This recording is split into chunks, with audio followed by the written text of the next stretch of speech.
ओम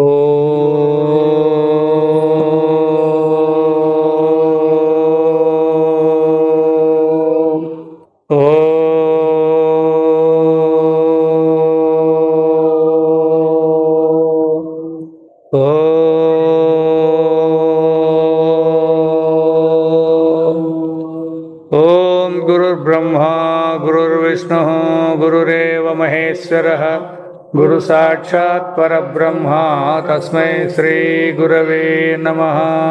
పరమద్భుతార మోక్షోపాయ ప్రదర్శన అంటే బంధ మోక్షలను ఒకటన్ను విడిసుకే అంటే బంధాన్ని అంటే బంధము మోక్షం అంటాను చూడు.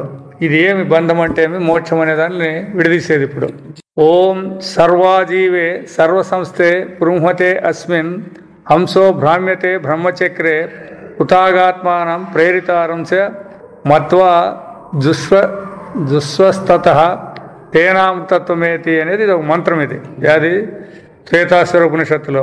దీని అర్థము ఎల్లా జీవరకు ఆశ్రయను, భగవంతుడు అన్ని జీవులకు కూడా ఆశ్రయము, ఎల్లరిಗೂ గమ్యను ಆಗಿರುವ అందరికీ పొందేటువంటిది. పరమాత్మనನ್ನು ಅರಿಯದೆ అటువంటి పరమాత్మ తెలుసుకోకుండా ಇವನಲ್ಲಿಯೇ ಇದ್ದುಕೊಂಡಿರುವ జీవను, ఇక అతనిలోనే ఉండేటువంటి జీవుడు సంసార చక్రాలు సిలికి నల్లుతిరువను. ఈ సంసారం అంటే జననమరణ చక్రం అనే దాంట్లో చిక్కుని బాధపడతా ఉన్నాడు అనమాట. తాను ప్రేరకనాದ పరమాత్మను ಬೇರೆ ಬೇರೆ ಎಂಬ తప్పు తెలివలకై ఈ దుఃఖಕ್ಕೆ కారణ. ఇప్పుడు నేను వేరే పరమాత్మ వేరే అన్ని దానికే దుఃఖానికి కారణమైంది, కానీ పరమాత్మ స్వరూపమే నేనంటే దుఃఖానికి కారణమే లేదు. అయితే అది అంత సులభంగా తెలిసేదేం కాదు. దాన్నే మనము ఇప్పుడు గుర్తించుకునేదానికి వీలు కావాలన్నమాట. ಆದರೆ ఈ భగవంతునన్ನೇ ಸೇವಿಸನಾದರೆ, అయితే ఈ భగవంతునే సేవించినట్లయితే భ్రాంతిಯನ್ನು కలుదుకొండు. ఏమి భ్రాంతి? నేను దేవుడు, నేను దేహము, జీవుడు అనే భ్రాంతిని పోగొట్టుకొని అమృతత్వాన్ని పడేవను, స్వస్వరూపాన్ని పొందుతాడు. జీవ పరమాత్మ భేద జ్ఞానమే బంధ కారణము. నిజంగా విచారం చేస్తే జీవుడని కానీ పరమాత్మ అని వేరు లేనే లేదు. ఉండే పరమాత్మనే తెలియనందువలన జీవుడు, లేదా ఉండే పరమాత్మనే తెలియనందువలన ప్రపంచము. ఇట్లా పరమాత్మను తెలియకనే అన్ని పేర్లు వచ్చేసినాయి, భేదాలన్నీ కూడా. ఇంకా దాంట్లో జీవుడు అనేది మెయిన్గా తీసుకొని చెప్తాడు అనమాట. పరమాత్మ స్వరూపವನ್ನು శాస్త్రాచార్యుల నెరవనింద జిజ్ఞాస ಮಾಡಿ, అది మీకెవరు కావాలప్ప అంటే ఈశ్వరులు కావాలి మొట్టమొదట. వాళ్ళ ద్వారా జిజ్ఞాస అంటే విచారం చేసుకోవాలా, ఏది మన నిజస్వరూపం ఏది అని అప్పుడు విచారం చేసుకొని అనుభవరూఢವಾಗಿ చెప్పిన మాట వినే పని లేదు. ఇక్కడ మీరంతా పరమాత్మ స్వరూపులు అంటే మేము పరమాత్మ అయినా అనొద్దండి. మీకే ఆ అనుభవం వచ్చేదట్ట విని ತಿಳಿದುಕೊಂಡನಾದರೆ, గుర్తించినట్లయితే తానే అవనంబ ఐక్య జ్ఞానం ఉంటలాగి ముక్తనాగవను చెప్తా. అప్పుడు ఆ అనుభవం ఎప్పుడైతే మనకు బోధపడిందో అప్పుడు మనం ముక్తులైతాం. ఆ అనుభవం వచ్చే వరకు జననమరణ చక్రంలో తిరగాల్సిందే.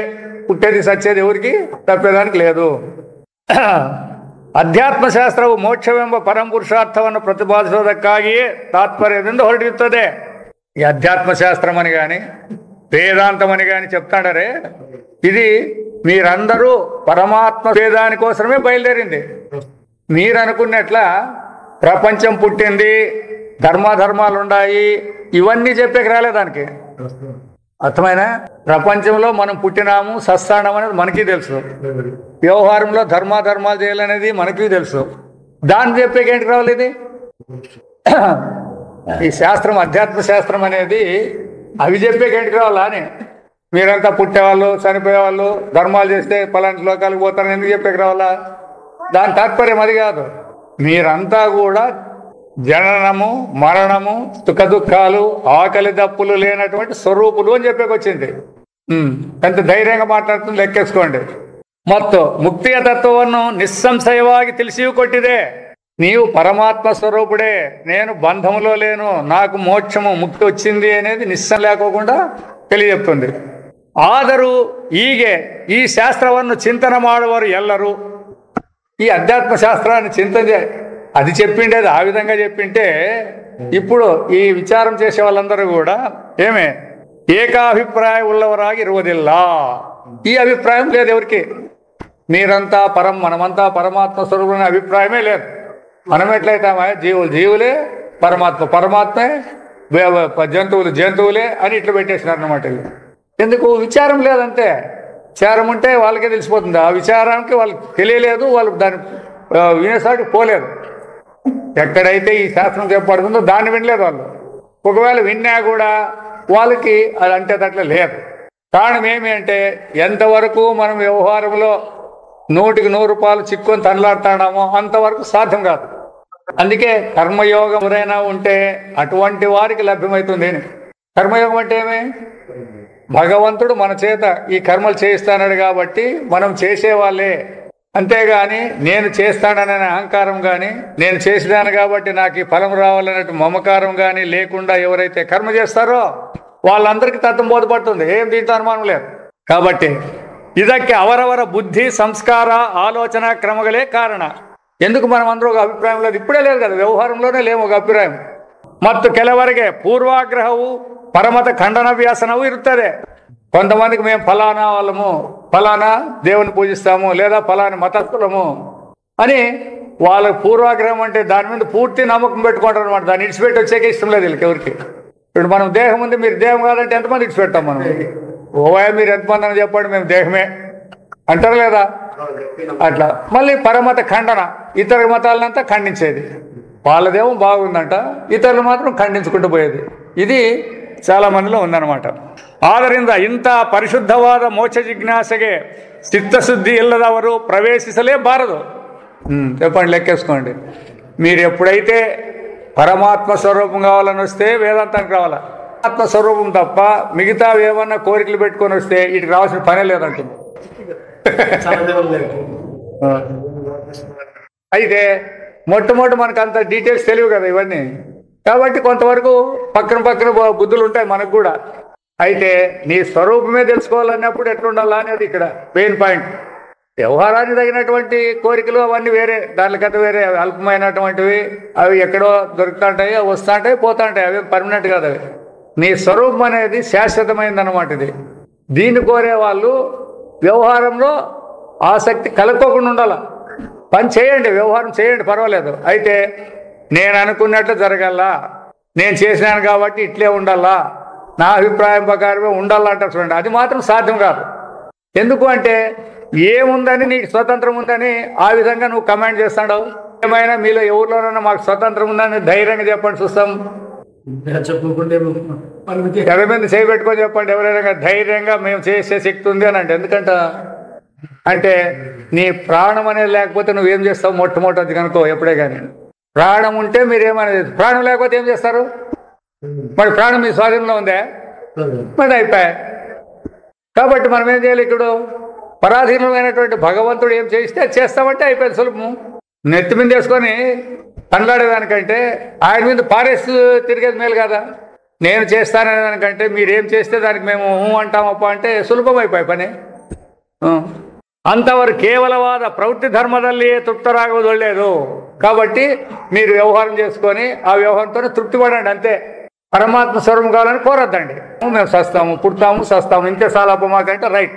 84 లక్షల జీవరాశులు ఉన్నాయి, దాంట్లో బ్రహ్మాండంగా తిల్లాడండి అంటుంది. ఎందుకో 84 లక్షలు వేరు అవి, మళ్ళా ఒక్కొక్క దాంట్లో కోట్లు. ఇప్పుడు మనం మానవులు అనే వాళ్ళు ఎన్ని కోట్లు ఉంటాము? అట్లా క్రిములు అనే దాంట్లో ఒక ఈగ అనే దాంట్లో అన్ని కోట్లు ఉంటాయి, దోమ అనే దాంట్లో అన్ని కోట్లు ఉంటాయి. వయసు కాబట్టి ఎవరికైతే తత్వం తెలుసుకోవాలంటారో వాళ్ళు మనము దానికి రెడీ అయి ఉండాల.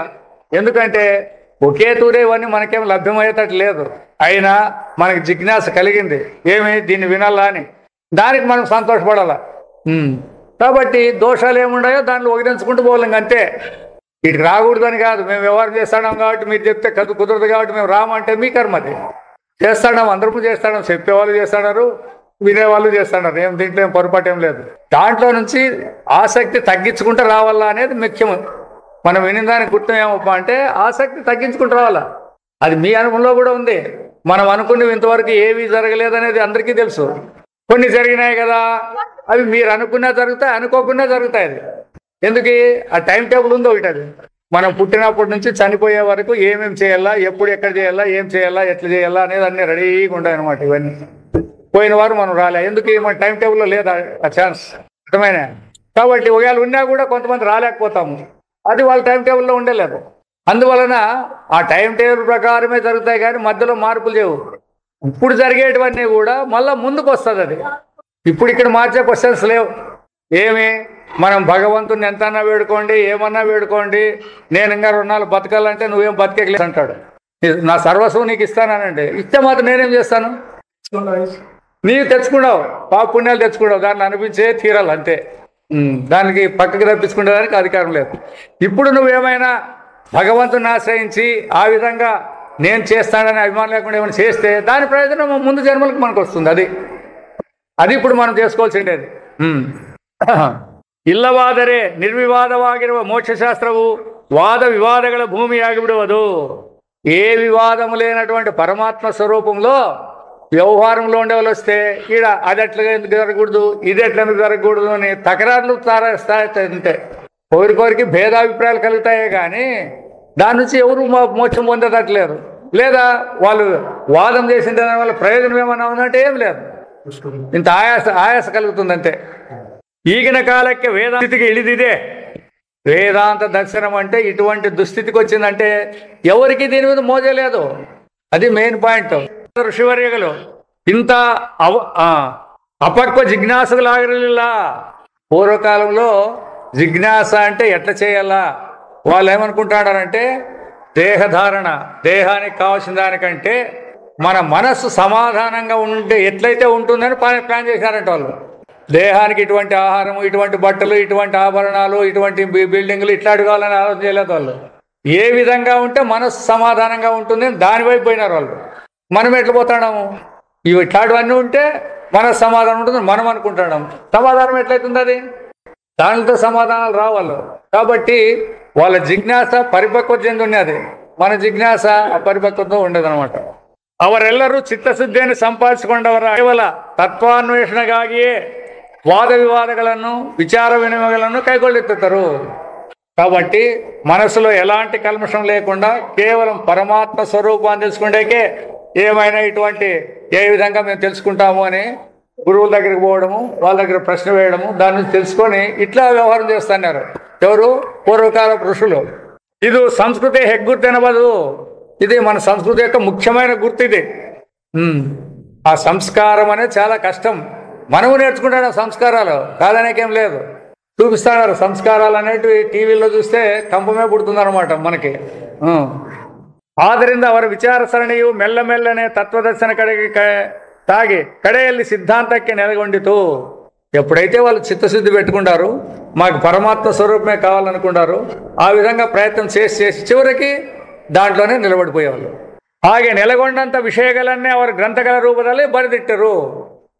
ఏ విధంగా అయితే వాళ్ళు ఆ చిత్తశుద్ధి కోసం పనిచేసి పరమాత్మ స్వరూపాన్ని అనుమూలకి తెచ్చుకుంటారో ఆ విషయాలను పుస్తకాలు రాసి మనకి ఇచ్చినారు. ఇప్పుడు ఈ విధంగా మీరు కూడా అనుసరించినట్లయితే మీరు కూడా మీ స్వరూపాన్ని పొందొచ్చు అని చెప్పి వాళ్ళు చెప్పేసినారు. యావ ఋషి యావ గ్రంథమన్నే రచిస్తలే. ఏ ఋషి కానీ ఎటువంటి గ్రంథాన్ని రచించినప్పటికీ ಅಥವಾ ತಾನು ಕಂಡುಕೊಂಡ ತತ್ವವನ್ನು ಸಾಹಿತ್ಯ ರೂಪದಲ್ಲಿ ಪ್ರಕಟ ಮಾಡಿ ತಾನು తెలుసుకున్న దాన్ని సాహిత్య రూపంలో ప్రకటన చేసి ఉండని ಅದು అనుభవగమ్యవు, త్రికాల బాధితవు, పరమాత్మ సత్యవు ఆగురుతిత్తు. ఏం రాసినా కూడా అనుభవానికి రావాలా, అది సత్యంగా ఉండాలి. మళ్ళా ఉత్త అనుభవానికి వచ్చేదే కాదు, సత్యంగా కూడా ఉండాలి. ఇట్లా అనుభవగమ్యము సత్యంగా ఉండేదాన్నే వాళ్ళు అందరికి కూడా రాసి పెట్టినారు. మనం రాసేదాన్ని కూడా ఏవి కనిపెట్టినారు. ఇప్పుడు ఆటం బాంబులు ఇవన్నీ కనిపెట్టినారు కదా. ఒకటి కనిపెడితే దాని మీద ఇంకోటి కనిపెడుతున్నాడు, ఇంకోటి కనిపెడుతున్నాడు. అయితే వీళ్ళు కనిపెట్టినది త్రికాల బాధితము, భూష భవిష్యత్ వర్తమాన కాలాల్లో దీన్ని మార్పు చేసేకి ఎవరికి సాధ్యం కాదు. ఏ విధంగా కూడా దీన్ని నాశనం చేసేకి సాధ్యం కాదు. అటువంటి అనుభవాన్ని, అటువంటి సత్యాన్ని, అటువంటి త్రికాలాతీతమైన దాన్ని వాళ్ళు మనకు చూపించినారనమాట. ಹಾಗೆ ಅದು ಇದ್ದದ್ದನ್ನು ಹೊರಬಡಿಸದೆ ಕೆಲಸವಾಗುತ್ತದೆ ಹೊರದು ಹೊಸದಾಗಿ ಕಲ್ಪನೆ ಮಾಡೋದಾಗುವುದಿಲ್ಲ. కాబట్టి కాదు, మనమందరం కూడా మీరంతా పరమాత్మ స్వరూపులు అంటే ఎంతమంది దీన్ని నమ్ముతారు? ఇదంతా కల్పన అంటారు అందరూ, అవునా కదా? ఎవరు? భౌతిక శాస్త్రజ్ఞులే కావచ్చు, వాళ్ళు కూడా పెద్ద కనిపెట్టారు, వాళ్ళేం కాదనేకేం లేదు. అయితే భౌతికంగా కనిపెట్టినారు, పరమాత్మంగా ఏమి కనిపెట్టలేదు వాళ్ళు. భౌతికంలో ఉండేదాన్ని తీసుకొని ఒకదాన్ని ఒకటి కలయిక చేయడమో, ఒకదాంట్లో ఒకటి విడిదీయడమో ఇట్లా చేసినారే కానీ ఆ మూలమైంది ఎట్లొచ్చింది అని మాత్రం ఇంతవరకు ఎవడు కనిపెట్టలేదు. వాళ్ళు చేసినది అది త్రికాల బాధ అంటే ఒకటి కనిపెట్టింది, ఇంకోటి వచ్చింది, నెక్స్ట్ ఇది కాదప్ప అని ఇంకోటి కనిపెడితే వెళ్ళిపోతుంది అంతే. అయితే వీళ్ళు కనిపెట్టిన దాన్ని ఎవడు కూడా బాధ్యత చేసేదానికి సాధ్యమే కాదు. ఈ దిశಯಲ್ಲಿ ఉపనిషత్తుಗಳೆಂಬ వాంగ్మయం ಬೆಳೆಯಿತು. ఇట్లా ఈ ఉపనిషత్తులనే వాంగ్మయం ఎట్లొచ్చిందప్ప అంటే సత్యంగా ఉండాలా, అనుభవానికి రావాలా, బాధిత కాకుండా ఉండాలా. మన శాస్త్రాల్లో ఏమన్నా చెప్పండి, భూతకాలంలో ఉండేది భవిష్యత్ కాలంలో ఉండలేదు, భవిష్యత్ కాలంలో ఉండేది వర్తమాన కాలంలో ఉండలేదు, ఇట్లా రకరకాలుగా ఉంటాయి మనవన్నీ. వాళ్ళు అట్లా కాదు, మీరు ఏ కాలం అన్నా తీసుకోండి, ఎప్పుడు ఏ దేశం అన్నా తీసుకోండి, సత్యం సత్యంగానే ఉంటుంది. ఆ పరమాత్మ స్వరూపం సత్యంగానే ఉంటుంది, కానీ ఆ సత్యాన్ని విడిచిపెట్టి అది ఉండేదానికి వీల్లేదు. అందుకే దానికి సత్యం అనే పేరు. అది వ్యవహారంలో కూడా మనం సత్యం అంటాము. వ్యవహారంలో సత్యం అనేది ఏమి, వ్యావహారిక సత్యాన్ని మాత్రమే మనం సత్యం అని పెట్టుకుంటాం. మన కంటికి కానొచ్చిన దాన్ని, మన చెవికి వినపడిన దాన్ని, మనకి ఏదైనా తెలిసిన దాన్ని కనపడితే ఉందప్ప ఇది సత్యం అంటారు అంతే. అయితే అటువంటిది కాదు ఈ శాస్త్రం చెప్పేది. భూత భవిష్యత్ వర్తమాన కాలాలే కాకుండా దేశ కాలాలకు అతీతమైనది ఏమైనా ఉంటే కూడా దానికి కూడా మూలం ఇదే అని చెప్పినారనమాట. ఇంక మళ్ళా ముందుకు పోకోకుండా అట్లా అనంతైశ్వరు ఆ విధంగా రాసిపెట్టిన దాన్ని అర్థం చెప్పేవాళ్ళు ಕೂಡ ತತ್ವಪಕ್ಷಪಾತಿಗಳು చిత్తశుద్ధిల్లవరు ಆಗಿರುವವರೆಗೂ ಅದರ ఏకవాక్యతే ముందువరీతు. ఎవరైతే ఆ విధంగా రాసిన దాన్ని ఆ అనుభవాన్ని తెచ్చుకొని చెప్పిన వాళ్ళు ఉంటే సరిపోయింది. అది అనుభవాన్ని తెచ్చుకోకుండా వాళ్ళు చెప్పితే అది వేరే అయిపోయింది అనమాట. అదే వచ్చిండే చిక్కు ఇక్కడ. మిగతా వాళ్ళు కూడా శాస్త్రాలు చదివినారు, ఆ అర్థ తాత్పర్యాలు చెప్తారు, అనుభవం మాత్రం చెప్పేయలేదు. అదొక్కటే లోటు, ప్రతి ఒక్కరికి కూడా అదే లోటు. మనం కూడా ఇప్పుడు అన్నీ చెప్తాం, మనం కూడా చెప్తున్నారు కదా, మీరు కూడా 3 అవస్థలను ఎట్లా చెప్పితారంటే మేము అనుభవంతో చెప్పినామని మీరు కూడా అంటారా లేదా? మరి అనుభవంతో చెప్పినామని అనుభవంలో నిలబడినామా? మనము ఉపాధిలోనే నిలబడతాం. మళ్ళీ అట్లా ఉండకూడదు. అనుభవంలో చెప్పినామన్నప్పుడు అనుభవంలో నిలబడితే ప్రయోజనం. అది ఎప్పుడు సాధ్యమవుతుందప్ప అంటే ఈ దేహాత్మ బుద్ధి పోతే అవుతుంది అంతే. ఈ దేహాత్మ బుద్ధి నుంచే కాదు. అందుకే మనకి అది కూడా మీకు బోధపడాలంటే ఈ జాగ్రత్తలో కానీ స్వప్నంలో కానీ నేను అని దేహాన్ని పెట్టుకొని ఇగ్గులాడుతుంటాము. అదే నిద్ర లేకపోతే నేను దేహం అనేది ఎవరికి లేదు కదా, అందరి అనుభవంలోనూ ఉంది అదేమి. మరి అప్పుడు ఎక్కడ పోయినా ఈ దేహాలంటే ఏం చెప్తారు? దానికి సమాధానం చెప్పలేరు.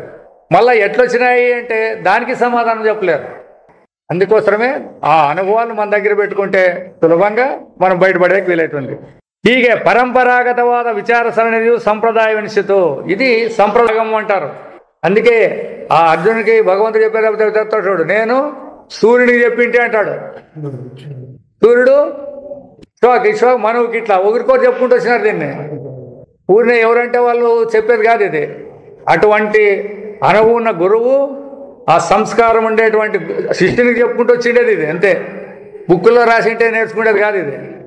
పరంపర, ఆగమము, దీని పేర్లు ఉన్నాయన్నమాట. ఇట్లా ಪ್ರಕೃತ ఇప్పుడు ప్రస్తుతానికి ಇಲ್ಲಿ ಋಷಿಗಳು దేవాత్మ శక్తిಯನ್ನು కండుಕೊಂಡ ನಂತರ అంటే ఆ పరమాత్మ స్వరూపాన్ని అనుభవం తెచ్చుకున్న తర్వాత ಅವರವರ పర్యాలోచనగల హాదియు జీవతత్వದ కಡೆಗೆ హరిదాగా జీవనందరే యారు అన్నారు. వాళ్ళు కూడా వచ్చింది అనుభవలేకపోయినాక మళ్ళీ జీవుడు అంటున్నాం కదా, ఈ జీవుడు అనేది ఎట్లొచ్చింది అనేది మళ్ళీ మొదలు తీసుకుంటారు అనమాట. ఇట్లా వాళ్ళ ఆటికే ఇడిచిపెట్టలేదు. ఇంకా మళ్ళీ ఈ జీవులు అనే వాళ్ళు ఉన్నారు కాబట్టి వీళ్ళకి ఎట్లా ఇడిపియాలి అనే దాన్ని వాళ్ళు కూడా ప్రశ్నలు వేసుకొని మొదలు పెడుతుంటారు. ಅವನ ನಿಜವೇನು జీవులు జీవాన్ నిజ స్వరూపమేమి, అవనేక సంసారದಲ್ಲಿ ತೊಳ್ಳುತ್ತಿದ್ದಾನೆ, వాడెందుకు జనన చక్రాలు తిరలాడుతున్నాడు, ಅದರಿಂದ ಅವನಿಗೆ ಬಿಡುಗಡೆ ಹೇಗೆ, ఈ జనన చక్రం నుంచి వాడు ఎట్లా విడుదల పొందాలా ఎంబి విచారಗಳ నిర్ధారಕ್ಕೆ కై ಹಾಕಿತು. చూడండి, పరమాత్మ స్వరూపాన్ని తెలుసుకున్నాక ఆటికి ఇడిచిపెట్టుకోలేదు వాళ్ళు. మేము ధన్యులైనంలేని ఈ జీవుడు అనేవాడు ఉన్నాడు కదా, వీడి నిజ స్వరూపమేమి, ఎందుకు వీడి విధంగా జనన చక్రంలో తిల్లాడుతున్నాడు, వీడు దీని నుంచి ఎట్లా బయటపడాలా అనేదాన్ని తెలుసుకునేదానికి వాళ్ళు మళ్ళా ప్రయత్నం చేసినారనమాట. ಈಗ ಅವುಗಳನ್ನು ಕುರಿತು ಋಷಿಗಳು ಮಂಡಿಸಿರುವ సిద్ధాంతಗಳನ್ನು తెలియಲು ನಾವು ప్రయత్నిస్తానా. కాబట్టి దీని సమాచారం చెప్పేకి ఆ ఋషులు ఏం చెప్పినారనే దానికి ఇప్పుడు మనం ప్రయత్నం చేస్తామండి. అర్థమైనా? ఇప్పుడు ఈ విధంగా ఇంత కథ ఉంది. మనం జీవులు అనుకుంటున్నాం కదా, ఎందుకు అనుకుంటున్నారు, ఎట్లా మనం విడుదల పొందాలా, ఎందుకు కానీ జనన చక్రం మనం తిరుగుతున్నాము అనేది. ಋಷಿಗಳು ಕಂಡುಕೊಂಡ ದೇ జీవವೆంಬ తత్వವು అడకవాಗಿದೆ.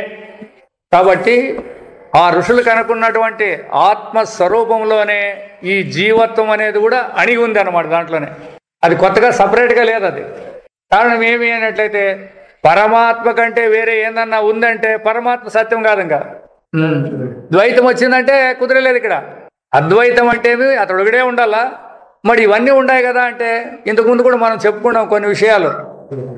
ఒకే మర్రి విత్తనం ఎంత ఉండదు, కంట్లో పడేంత ఉంది.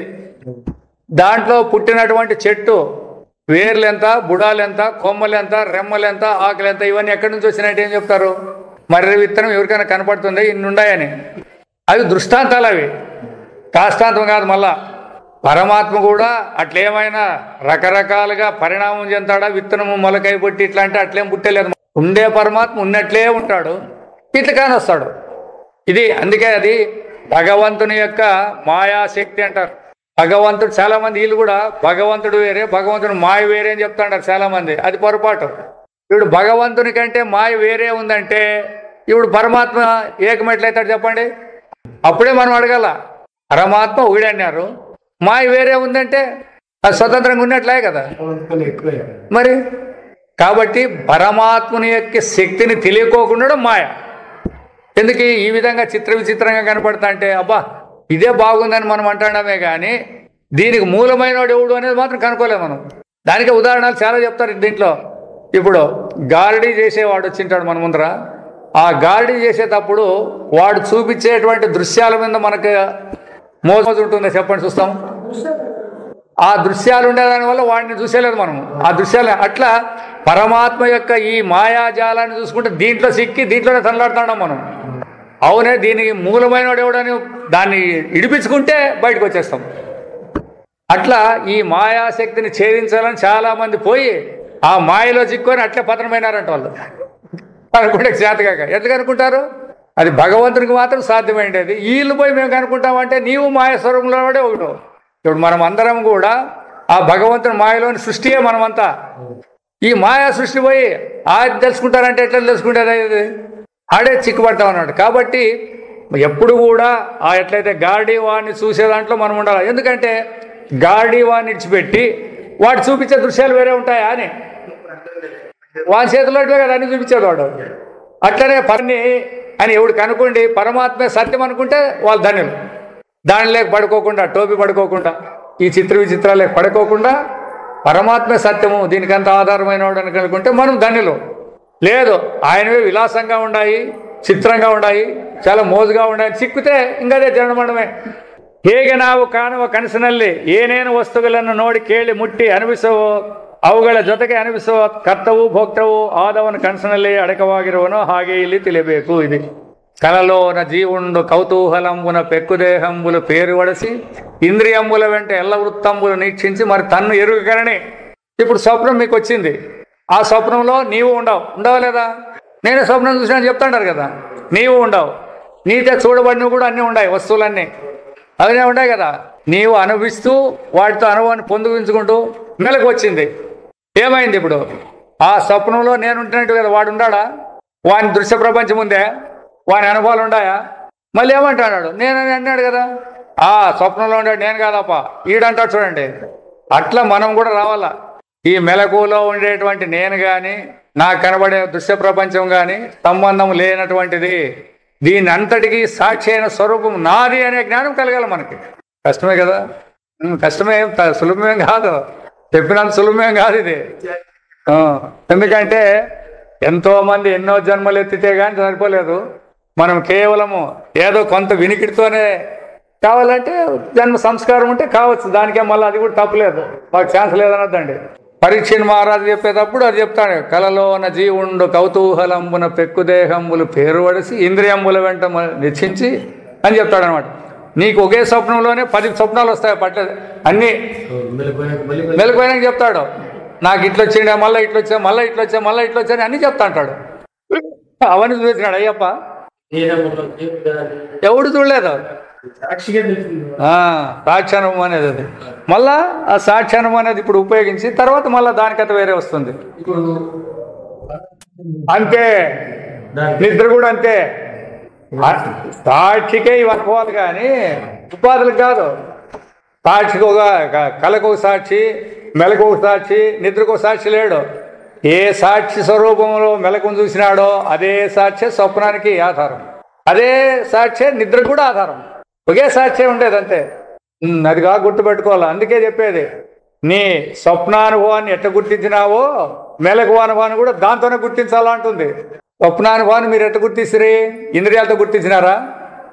ఈ బుద్ధితో గుర్తించినారా? కాదు, నేరుగా. అట్లనే నిద్రని గుర్తిస్తారు, అట్లనే స్వప్నాన్ని కూడా గుర్తిస్తారు. అందుకే ఇది ఉదాహరణ సులభంగా చెప్పినాడు. ಹೇಗೆ ನಾವು ಕನಸಿನಲ್ಲಿ ಏನೇನು ವಸ್ತುಗಳನ್ನು ನೋಡಿ మీరు స్వప్నంలో ఎన్ని వస్తువులను చూసి ಕೇಳಿ విని ముట్టుకొని అనుభవించి ಅವುಗಳ ಜೊತೆಗೆ అనుభవిಸುವ కర్తృవు భోక్తృవు ఆదవను.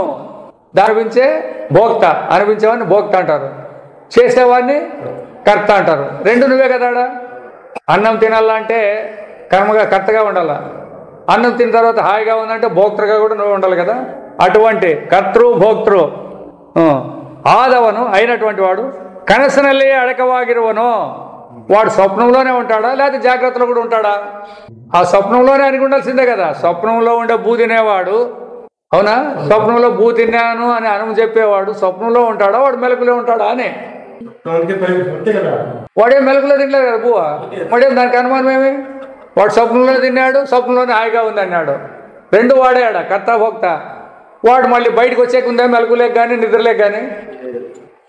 ಹಾಗೆ అట్లనే ఇల్లియు తెలియబేకు. ఈడు కూడా అట్టే తెలుసుకోండి అప్ప. ఈ జీవుడు అనేవాడు ఈడు కూడా ఈ మెలకులోనే నేను కర్త నేను భోక్త అని చెప్పేవాడు. మెలకు ఉంటే ఉంటాడు, మెలకు పోతే స్వప్నంలో వాడు ఎట్లయితే లేకుండా పోతాడో మెలకులో వాడు కూడా అంతే పోతాడు కదా. ಆದರೂ ವಿಚಾರಕ್ಕಾಗಿ ನಾವು ಜಿಜ್ಞಾಸ ಮಾಡಿ ನಿರ್ಧರಿಸಬೇಕಾಗಿರುವ ಜೀವಾತ್ಮನೆಂದು ಭೇದವನ್ನು ಅಂಗೀಕರಿಸಲಾಗಿದೆ. ఇదేమో సులభంగా నీ స్వప్నానుభవం చూపించినాడు. అయినా ఇప్పుడు నీవు తత్వాన్ని తెలుసుకోవాలి కాబట్టి ఇక్కడ నేను జిజ్ఞాసు అనే అంగీకరించి పర్వాలేదు, జీవుడనే పెట్టుకో. ఈ భేదం ముందే ಬಾಧಿತವಾಗಿಬಿಡುತ್ತದೆ ಎಂಬುದನ್ನು ಹೇಳಬೇಕಾದದ್ದೇ ಇಲ್ಲ. ఎప్పుడైతే నువ్వు వింటూ పోతే ముందుకు పోయినాక తెలుస్తుంది యాది నేను జీవుడు అనే పోతుంది. అప్పుడు చెప్పే పని లేదు. ఇంకా ఇప్పుడు చెప్పాల్సిందే రెండుసేపు, ఎందుకు నీకు అనుభవం లేదు కాబట్టి. కనసెంబ అవస్థయే బాధితವಾದಾಗ స్వప్నం అనేదే లేకుండా పోయినప్పుడు కర్తృవాగలి కర్మవాగలి క్రియవాగలి యావది ಹೇಗೆ ఉಳಿయలారవో దాంట్లో నేను ఫలాన్ని పని చేసింటి, ఫలాన్ని దాన్ని అనుభవించింటి, ఫలానివన్నీ చేసినానని చెప్తాను చూడండి. ఆ స్వప్నం పోయినాక ఆ స్వప్నంలో చేసినోడు కానీ ఆ స్వప్నం కానీ ఉంటుందే, ఏమన్నా మిగిలేదు ఏమన్నా ఉంటుందే అని? ఏమీ మిగిలేదు. ಹಾಗೆಯೇ అట్లనే జిజ్ఞాస పరిసమాప్తి ఆదాక ఈ విచారం అనేది నీకు పూర్తి అనుభవంలోకి వచ్చినప్పుడు జీవనెందాగలి నేను జీవుడని కానీ బంధమోక్షగలెంద కానీ పుడతాను సస్తాను బంధమోక్షాలంటే రెండు ఇవి కానీ తర్వాత ఉಳಿయలారదు ఏమి మిగిలేదు. ఎట్లయితే స్వప్నంలో ఉండే బంధం కూడా బంధం స్వప్నం పోతాను ఎట్లా పోయినాయో ఆత్మ జ్ఞానమైనాక ఈ కల్పించుకోవడాన్ని కూడా ఏవి మిగిలిపోకుండా పోతాయి. ಇದನ್ನೇ ಶ್ರೀ ಗೌಡಪಾದರು ಉತ್ಪತ್ತಿ ಇಲ್ಲ ನಾಶವಿಲ್ಲ ಮುಮುಕ್ಷವಿಲ್ಲ ಮುಕ್ತನಿಲ್ಲ ಅನ್ನೋದರಿಂದ ತಿಳಿಸಿರುತ್ತಾರೆ. ನ ನಿರೋಧೋ ನ ಚೋತ್ಪತ್ತಿ ನ ಬದ್ಧ ನ ಚ ಸಾಧಕ నా ముముక్షు నా ముక్త ఇత్యేష పరమాత్మ అంటాడు ఆయన. పుట్టుక లేదు, మరణము లేదు, బద్ధుడు లేదు, మోక్షము లేదు, ముక్తుడు లేదు, మోక్షము లేదు అంటాడు ఒకటి మాట. ఎందుకు? అది అనుభవం, అది అనుభవం. అది ఆ విధంగా ఆయన చెప్పినాడు అనమాట గౌಡಪಾದರು. ಇದು ಸರಿ. ಈಗ ವ್ಯವಹಾರದಲ್ಲಿ ನಾವು ಭಾವಿಸಿರುವಂತೆ ఇప్పుడు మనం వ్యవహారంలో మనం భావించినట్ల ನಾವು ನಮ್ಮಂತೆ ಇತರ ಜೀವರಗಳು ಜನನ ಮರಣ ಶೋಕಾದ ಮಹಾದಿಗಳಲ್ಲಿ సిక్కి తిరుగుతున్నదేను సుళ్ళల్ల. చూస్తే మనమందరము వేరువేరుగానే ఉండం. ఒక్కొరి కష్టాలే వేరే, ఒక్కొరి సుఖాలే వేరే. ఇదే సుళ్ళ కాదు వ్యవహార దృష్టితో. అర్థమైన అట్లనే స్వప్న దృష్టితో స్వప్నం కూడా సుళ్ళు కాదు అనేది గెప్పి పెట్టుకోవడాల. స్వప్నంలో కూడా నీవు ఉంటావు, నీతో పాటే మిగతా వాళ్ళందరూ ఉంటారు. అవునా కదా? నీకు మెలకు వస్తానే వాళ్ళందరూ ఉంటారా ఉండరా? ఎలా ఎందుకుంటారు? నీకు మెలకు వస్తే వాళ్ళు ఉండేకేమీ నిన్ను ఆశ్రయించి స్వప్నం అంతా ఉండింది కానీ నేను వేరే. ఇప్పుడు మనం కూడా అంతే, నీకు మెలకు రాలేదప్పా, మేమందరం ఉండామని ఎవరైనా చెప్పాక మీకు అధికారం ఉందేమో చెప్పండి చూస్తాము. మరి ఇప్పుడు మనం అంతా మాట్లాడుతున్నాము, ఒక నిద్రపోయినాడు అనుకోండి, నువ్వు నిద్రపోయినావు అనుకో, వాళ్ళందరూ ఉండారనేది ఏమన్నా నీ జ్ఞానం ఉంటుందే అని. మెలకు వచ్చినాక ఏమంటావు చెప్పు, మెలకు వచ్చినాక ఏమంటావు? అందరూ ఉండారు అంటే అంటే నేను నిద్రపోయినా కూడా వాళ్ళు ఉండారనే పదమా, లేకపోతే వేరేనా అని అది కావాలి ఇక్కడ నాకు. ఇప్పుడు మెలకు వచ్చినాక అందరూ ఉండారంటలే అంటే నువ్వు నిద్రపోయినప్పుడు కూడా వాళ్ళందరూ ఉంటారనే నీ భావం ఉండేది, అవునా కదా? అరే ఇప్పుడు మనం అందరిదే ఇంతే, ఎంత వేదాంతం విన్నా ఈ బుద్ధి మాత్రం ఎవరికి పోలేదు. ఎందుకు? మెలకు ప్రపంచం మెలకు కట్టుబడి ఉండేదనే జ్ఞానం ఎంతవరకు లేదో అంతవరకు ఇవన్నీ తప్పు రూల్స్ ఇట్లే ఉంటాయి. అందుకే వాళ్ళు కూడా చెప్తారనమాట, వ్యవహార దృష్టితో వ్యవహారము సుళ్ళు కాదు, తప్పు తెలివితే తప్పు. నువ్వు ఎప్పుడైతే తాడును పాము అనుకున్నావో నీకు అది పామే, తాడని తెలుస్తుందే. మళ్ళా తాడనే జ్ఞానమైన తర్వాత పాము అనేది లేదు అంటావు, అంతే. అట్లా ఇక్కడ కూడా అంతే, ఎంతవరకు నువ్వు తప్పు తెలివిలో ఉంటే అంతవరకు ఏముంది, జీవులు వేరువేరుగానే ఉండారు, వేరువేరు సుఖదుఖాలు అనిపిస్తున్నారు అనే బాధ్యతలు అన్నీ ఉంటాయి. దానిలో ఎవరు వేదాంతం కూడా తీసేది. అది ఎప్పుడు తీసేసేది వేదాంతం అనేది? నీ స్వరూప జ్ఞానమైనప్పుడు చూస్తే ఇవన్నీ ఏవి లేవు అనేది తెలుస్తుంది, అంతవరకు లేదు. కాబట్టి ಶೋಕಮೋಹಾದಿಗಳಲ್ಲಿ ಸಿಕ್ಕಿ ತಿರುಗುತ್ತಿರುವುದೇನು ಸುಳ್ಳಲ್ಲ, ಅದನ್ನು ವ್ಯಾವಹಾರಿಕ సత్యವೆಂದೇ పరిగణిಸಲಾಗಿದೆ. వ్యవహార సత్యం అంటే ఏమి? వ్యవహార సత్యం అని చెప్తాడు చూడండి, మీకు మెలకు వచ్చినప్పుడు సత్యంగా ఉంటుంది అంతే, అది వ్యవహారం. ఎప్పుడు స్వప్నం వస్తే స్వప్నంలో విషయాలు ఎట్లా సత్యంగా ఉంటాయో, స్వప్నం పోతానో ఎట్లా పోతాయో అట్లా మీకు మెలకు వచ్చినప్పుడల్లా ఇది ఉంటుంది, కానీ వస్తుంది. ఈ ఊరు గుడి, ఈ ఊరుకొండ అంతా అట్లే ఉంటుంది, మెలకు వచ్చినప్పుడల్లా ఉంటుంది. స్వప్నంలో ఊరుకొండ ఉంటుందే, నిద్రలో మరి రెండు అవస్థల్లో లేకుండా ఒకటి మరి అట్లనే. కానీ అది నీ అనుభవమే కదా. అయితే ఒప్పుకోడు, ఎందుకంటే కొన్ని నిశ్చయాలు పూర్వమే చేసుకున్నాడు. ఇది నేను మేలుకున్నా, నేను నిద్రపోయినా ఇవి ఇట్లే ఉంటాయి అనేది బాగా పెట్టుకున్నాడు ఇది బిర్రగా. ఎంతమంది చెప్పినా కూడా ఇచ్చేలేదు దీనిని. దానికే అనుభవం చూడండి అంటుంది, భావన వద్దు నీవు భావన పెట్టుకున్నావు, నేను నిద్రపోయినా వాళ్ళు మేలుకుంటారనే భావన అది. అయితే నేను నిద్రపోయినప్పుడు వాళ్ళు మేలుకుంటారనే అనుభవం ఉందా లేదా చూసుకోండి మీరు. నీవు నిద్రపోయినప్పుడు వాళ్ళు ఉండారా అనే అనుభవం మీకుందే? లేదు కదా. అట్లుంటే దొంగలు మన ఇళ్ళకే రాలేరు. అజ్ఞానం లేదు కదా, మా ఇంట్లో దొంగతనం జరిగిందా పాడు మీరు లేరంటే మేము ఉంటుమా పాడు, ఏం పండుకొని నిద్రపోయింది మాప. అందుకే బాగా తెలిస్తే సులభం, ఇదేం కష్టమేం కాదు. అది వినాలంతే మనం. ఇప్పుడే కొట్లాడేదానికి, ఇప్పుడే తకరారు పడేదానికి చేసుకోవద్దండి అది. ಈ ದೃಷ್ಟಿಯಿಂದಲೇ ಜಿಜ್ಞಾಸೆಯು ಶಾಸ್ತ್ರಾಚಾರ್ಯಗಳು ಗುರು ಸಂబంధವು ಬೋಂಧಮೋಚಗಳ విషయాలు ప్రప్తాలు పట్టిదే. ఎందుకంటే ఎప్పుడైతే మనకు వ్యవహార సత్యాన్ని నమ్ముకుంటాం కాబట్టి ఈ వ్యవహారంలోనే గురువు శిష్యుడు, అవునా కదా? మేము చెప్తాము, మీరు వింటాడారు. అదేవిధంగా బంధము మోక్షము, మేము పుట్టినాము చచ్చినాము, మాకు శోకము ఉంది మోహం ఉంది. ఇప్పుడు మీరు యాడ తెలుసుకోవాలి దీన్ని? మెలకులోనే తెలుసుకోవాలి. గురువు ఉండాలా, మీరు శిష్యులుగానే ఉండాల్సిందే. ವಿಚಾರವು ಪ್ರಸ್ತಾಪಿಸಲ್ಪಟ್ಟಿದೆ. అందుకే ఇక్కడే విచారం జరుగుతుండేది. ఇది ಆದ್ದರಿಂದ ఈ తಳಹದಿಯನ್ನು మరేదైనా విచారం ಮಾಡಬೇಕು. ఇది మూలాన్ని మర్చిపోకూడదు. తಳహది అంటే మూలం, ఆధారాన్ని మర్చి విచారం చేయకూడదు. ఇప్పుడు కూడా వ్యవహార సత్యం ఇది, పరమార్థ సత్యం కాదు అనేది జ్ఞప్తి పెట్టుకొని విచారం చేయండి. చాలామంది అడుగుతారు అన్నాడు, మీరు ఈ మెలకు కూడా అసత్యం అంటారు కదా, మరి మీరు ఏడు పోతు చేసేది అని అడుగుతారు వాళ్ళు. సరేనాపా, విచారమేమి ఈడే జరగాల్సిందే, స్వప్నంలోనూ నిద్రలోనూ కాదు, అది కరెక్టే. అయితే మెలకువే సత్యం అని విచారం చేయాలనా, లేకపోతే వాటిని యథార్థంగా ఏది ఉన్నట్టు విచారం చేయాల్సిందేనా? మెలకువే సత్యం అని విచారం, మెలకు సత్యం మెలకులో చేస్తానది కరెక్టే. అయితే ఇదే సత్యమా అని నువ్వే చెప్తావు కదా. నిద్ర ఉన్నప్పుడు మెలకు లేదు, స్వప్నం ఉన్నప్పుడు మెలకు లేదని నువ్వే చెప్తాడావు. నువ్వేం చెప్తాడావా? మరి సత్యం ఎట్లా అనుకుంటారు? కాబట్టి బంధవెంబదు మోక్షవెంబ శబ్దಕ್ಕೆ ప్రతిద్వంది. ఎట్లయితే వెలుతురు అంటే చీకటి ఉంటుంది చూడండి, చీకటి అంటే వెలుతురు ఉంటుంది కదా, అంటే ఇది ఏమంటాం దాన్ని వ్యతిరేకం. సత్యం అంటే అసత్యం అనేది ఇట్లా ఉండే కదా ఇవన్నీ. కాబట్టి వెలుగు అంటే చీకటి, ధర్మము అధర్మము అని ఉండవు చూడండి ప్రతిద్వంద్వాలోని. ಹೇಗೆ ಪಾಪ ಪುಣ್ಯಗಳು పాపం ఒకటే ఉందా, పుణ్యంతో పుణ్యం కూడా ఉంటుందా? పాపం పుణ్యాలు ఉంటాయి. సరే, ఇప్పుడు మీరు అన్నట్లే పాప పుణ్యాలు రెండు ఉండే అనుకోండి. ఇప్పుడు పాపాన్ని ఎట్లా తీసేసేది ఉండింటే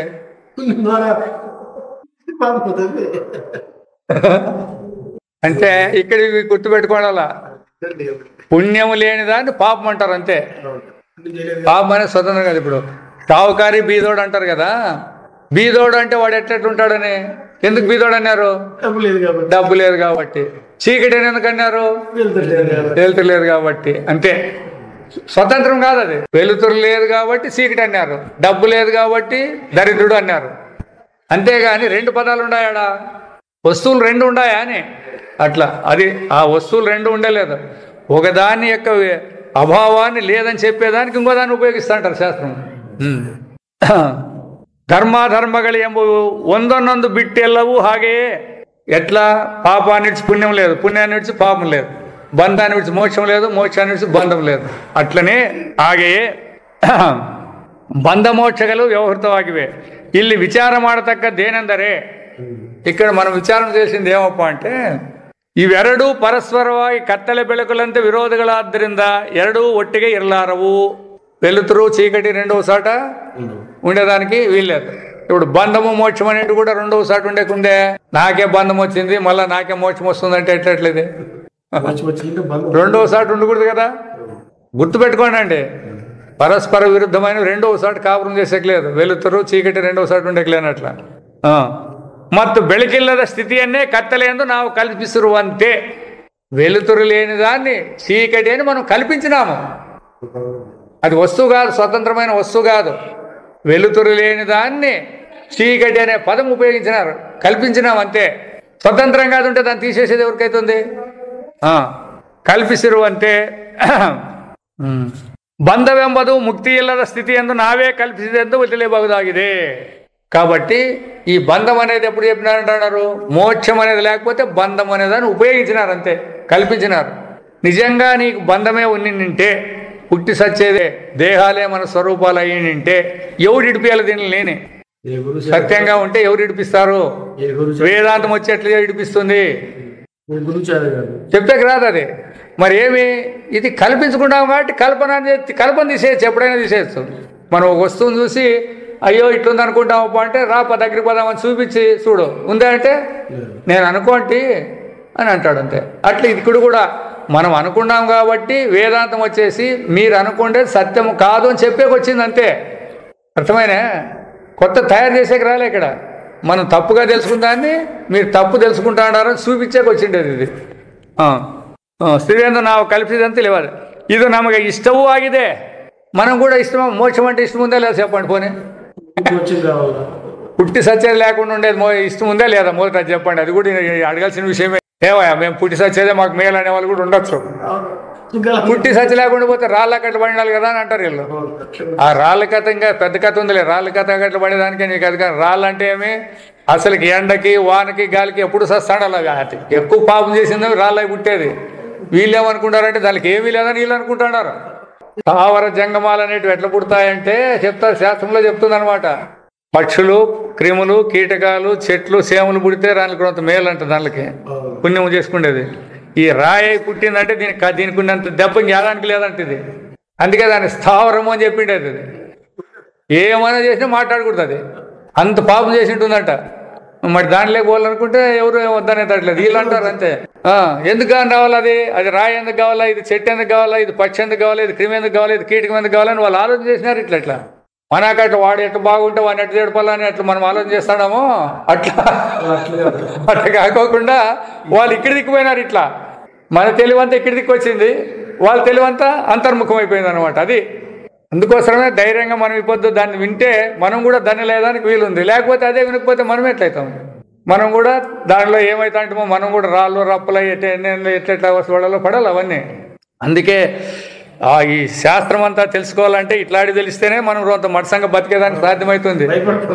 ఇవి లేకోకుండా పోతే ఎవరు చూసినా ఇవన్నీ అంటారు. ఎవరు చూసే పని ఏం లేదు, కనపడతాడే కదా, చూసేదేముండదు. ఇప్పుడు ఇది స్తంభం ఇదంతా ఇంత బరువును మోసుకుంటూ ఉంది. అదంతా మొత్తం అంతా బరువును మోయాల. ఏం కర్మ దానికి చెప్పా? మెడికల్ కాడ ఆడ మెడికల్ అందరూ దొక్కుతాడారు, ఆడబడింది ఒక విగ్రహం వచ్చి ఈడ పూజ చేయించుకుంటుంది. ఎందుకైనా ఇవన్నిటికీ ఒకే రాయికి ఎందుకు ఇట్లయినా అనుకుంటున్నారు మీరు? అన్నీ ఉన్నాయి రూల్స్. అందుకే వ్యవహారం అంతా, అందుకే అంతా పరమాత్మ స్వరూపం అని గుర్తించేది మొదట నేర్చుకోండి. దీంట్లో పరమాత్మ స్వరూపం అంటే పరమాత్మ కూడా వేరే ఉన్నాడు, ఇవన్నీ వేరు వేరే అని కాదు. పరమాత్మ స్వరూపాన్ని ఇచ్చి యావ్యావి లేవు ఇవి. కాబట్టి ಬಂಧವೆಂದು ಮುಕ್ತಿಯಿಲ್ಲಸೆಂದು ನಾವೇ ಕಲಿತೆಂದು ತಿಳಿಯಬಾರದು. ಇದು ನಮಗೆ ಇಷ್ಟವೂ ಆಗಿದೆ. ಏಕೆಂದರೆ ನಾವು ಬಂಧವನ್ನು ಹೋಗಲಾಡಿಸಿಕೊಳ್ಳುವ ಬಯಕೆಯನ್ನೇ ಹೊಂದಿದ್ದೇವೆ ಹೊರತು మనం కూడా ఈ బంధాన్ని ఇడిపించుకోవాలని. ఎందుకంటే చూడండి, బంధం అంటే పుట్టి సచ్చేదని కాదు. ఎప్పుడు పుట్టినావు అంటే సుఖ దుఃఖాలు అనిపించాలి మీరు. ఆ సుఖ దుఃఖాలు లేకోకుండానే కదా అందరూ తనలాడుతుండేది. ఇప్పుడు అందరూ కోరిక ఏం కోరుతుండేది? మాకు దుఃఖం వద్దప్ప అలానే కదా అందరూ కోరుతుండేది. మరి ఆ విధంగా ಅದನ್ನು ಪರಮಾರ್ಥವೆಂದು ಸಾಧಿಸಿ ಸ್ಥಿರಗೊಳಿಸಲು ನಾವು ಇಷ್ಟಪಡುವುದಿಲ್ಲ. మనకి ఇష్టమే ఉంది ఆనందంగా ఉండాలా, సుఖంగా ఉండాలని. అయితే అది మన స్వరూపం అని దాన్ని తెలుసుకోవాలని ఇష్టం మాత్రం లేదు. అది ఉండే దీంట్లో ప్రతి ఒక్కరూ ఆనందంగా ఉండాలా అని కోరుకుంటున్నారు, దుఃఖాలు వద్దని కోరుకుంటున్నారు, ఎప్పుడూ బతికే ఉండాలనే కోరుకుంటున్నారు. అయినా దానికి కావాల్సిన ప్రయత్నాలు మాత్రం వద్దు, అవి లేకోకుండా దొరకాలి మాకు. అది మన అవస్థ. ఇప్పుడు ನಾವು ಇಷ್ಟಪಡವಿಲ್ಲ. ಯಾವುದಾದರೂ ಒಂದನ್ನು ಹೋಗಲಾಡಿಸಬೇಕಾದರೆ, ఏదైనా ఒకదాన్ని మనం ఊడగొట్టాలంటే అది ಹೊಸದಾಗಿ ಬಂದು ಸೇರಿದ್ದಾದರೆ, ఇప్పుడు ఏదైనా మనం ఇప్పుడు ఎంగి తొడుకున్నాం, ఇది ఇడిసేసాక మనకు సాధ్యమవుతుంది, అవునా కదా? అంటే కొత్తగా వచ్చి చేరింది, ఇది స్వతంత్రంగా ఉండేదాన్ని తీసేసాక రాదు కదా. కాబట్టి ఏదైనా చేరిందాన్ని తీసేసాక సాధ్యం. ಮತ್ತು కల్పితವಾಗಿದ್ದರೆ మాత్రం కಳೆಯಲು సాధ్యವಾಗುವುದು. అది కల్పితమైతే, ఇప్పుడు తాళ్ళలో పాము వచ్చిందప్ప, తాళ్ళలో పాము వచ్చి చేరుకుంది. ఇప్పుడు దాన్ని ఎట్లా తీసేసేది మీరు? తాళ్ళలో పాము వచ్చి చేరుకుంది కదా, ఇప్పుడు మీరు తాడిని పాము పాము అన్నారా లేదా? దాన్ని తీసేసాక మీకు సాధ్యమా చెప్ప? ఇప్పుడు తాడులో పాము ఉందని మీరు అన్నారప్ప, పాము తీసేసాక మీకు సాధ్యమా చెప్పండి? సాధ్యమంటే సాధ్యమనండి, సాధ్యం కాదు సాధ్యం కాదనండి, అంతే. మిగతా అంతే చెప్పొద్దండి. సాధ్యమా అని నేను అడిగినా, అవునా కాదా? నేను అడిగిన దానికి చెప్పమంటే అది లేదనొద్దు, నువ్వు అది ఆ పదం అనొద్దు. అది లేకపోతే ఎందుకని ఇటు అన్నమాట. ఇప్పుడు అది లేదని ఎందుకని ఇటు లేకపోతే అవన్నీ మళ్ళీ వచ్చే మాటలు ఇవన్నీ నువ్వు అన్నావా? ఇప్పుడు నేను అడుగుతాండేది అందుకే మీకు పూర్తి అర్థం కావాలని చెప్తాండేది దానికి. ఇప్పుడు ఏదైనా ఒక వస్తువుని చేరుకుంటే దాన్ని తీసేయచ్చు. మీరు కల్పించినారనుకోండి, తాళ్ళలో పాముని కల్పిస్తే తీసేసాక సాధ్యమా? సాధ్యం కాదు. మరి ఏం చేయాలా? యథార్థాన్ని గుర్తించి మేము అనుకునేది కల్పితము అంటే తీసేసాక అయిపోయి బాధ్యత అయిపోతుంది. మేము అనుకోవటం కానీ నిజంగా అది లేదప్పా అంటే అది లేనే లేదు కదా, తీసేసేది లేదు ఇక్కడ, ఎప్పుడూ లేదు. అది మళ్ళీ ఎప్పుడైనా మళ్ళీ వస్తుందే అట్ట రావాలి. అట్లా మనం ఏదైనా కూడా అట్లా కల్పించుకుంటే దాన్ని తీసేసే, కలుసుకుంటే తీసేసేకి వస్తుంది. కల్పించుకునే దాన్ని కల్పన అని తెలుసుకోవాలంతే. ఇప్పుడు దేహాన్ని నేను అనుకుంటావు, నువ్వు ఇది మనకి కొత్తగా వచ్చి చేరింది అనుకుంటున్నాం మనం. శాస్త్రం ఏం చెప్తుంది? మరి నిద్రలో ఉన్న ఏమంటావు? లేదు అంటావు. స్వప్నంలో ఈ దేహం ఉందా అంటే మరి ఎట్లా తీసేస్తారు దీన్ని? మీరు ఎట్లా తీసేస్తారాపా? విచారం ద్వారా కల్పితమని కాబట్టి తీసేసినారు. అవి సత్యంగా ఉంటే తీసేసాక వస్తాయా? కాబట్టి కల్పితాన్ని సులభంగా తీసేయచ్చు, లేదా వచ్చి కలిసింది ఏదైనా ఉంటే దాన్ని ఎత్తేయచ్చు. ఇది కల్పితం కాబట్టి ఇది లేనే లేదు అనేది రావాలా అని అర్థమైనా లేదా? ఇంకా చెప్పు, ఇంకా తోడు అడుగు, కావాలంటే చెప్తాం ఎట్లా ఎట్లా నీకు అర్థం కాదు. అవన్నీ ఉదాహరణలు బాగా చెప్తారు మాకంటే. అవి అడిగిన దానికి సమాధానం నీకు అర్థమైందా లేదా నేను అడిగేది. ఎండమావులో నీళ్ళు కనబడినాయంటే ఎండమావులకి నీళ్ళు వచ్చి చేరినాయా? నీళ్ళే లేవు. మరి అంటే ఏమి? మరి ఎందుకంటే కనబడినాయి కాబట్టి కల్పితం కాబట్టి తీసి కొట్టింది. నిజంగా ఉంటే అది నిజంగా చేరుకుంటే ఎంతవుతుంది? అది అదే ಸ್ವರೂಪವೇ ಆಗಿದ್ದರೆ ಅದು ಸತ್ಯವೇ ಉಂಟೆ ಅಥವಾ ಸಹಜವಾಗಿದ್ದರೆ ಹೋಗಲಾಡಿಸುವುದು ಆಗುವುದೇ ಇಲ್ಲ. అగ్నికి సహజంగా కాలే స్వభావం ఉంది. ఏం చేసి తీసేస్తారు దాన్ని చూడండి. నీళ్ళు పోస్తే ఆరిపోతుంది అంటారు చాలా మంది. ఇట్లా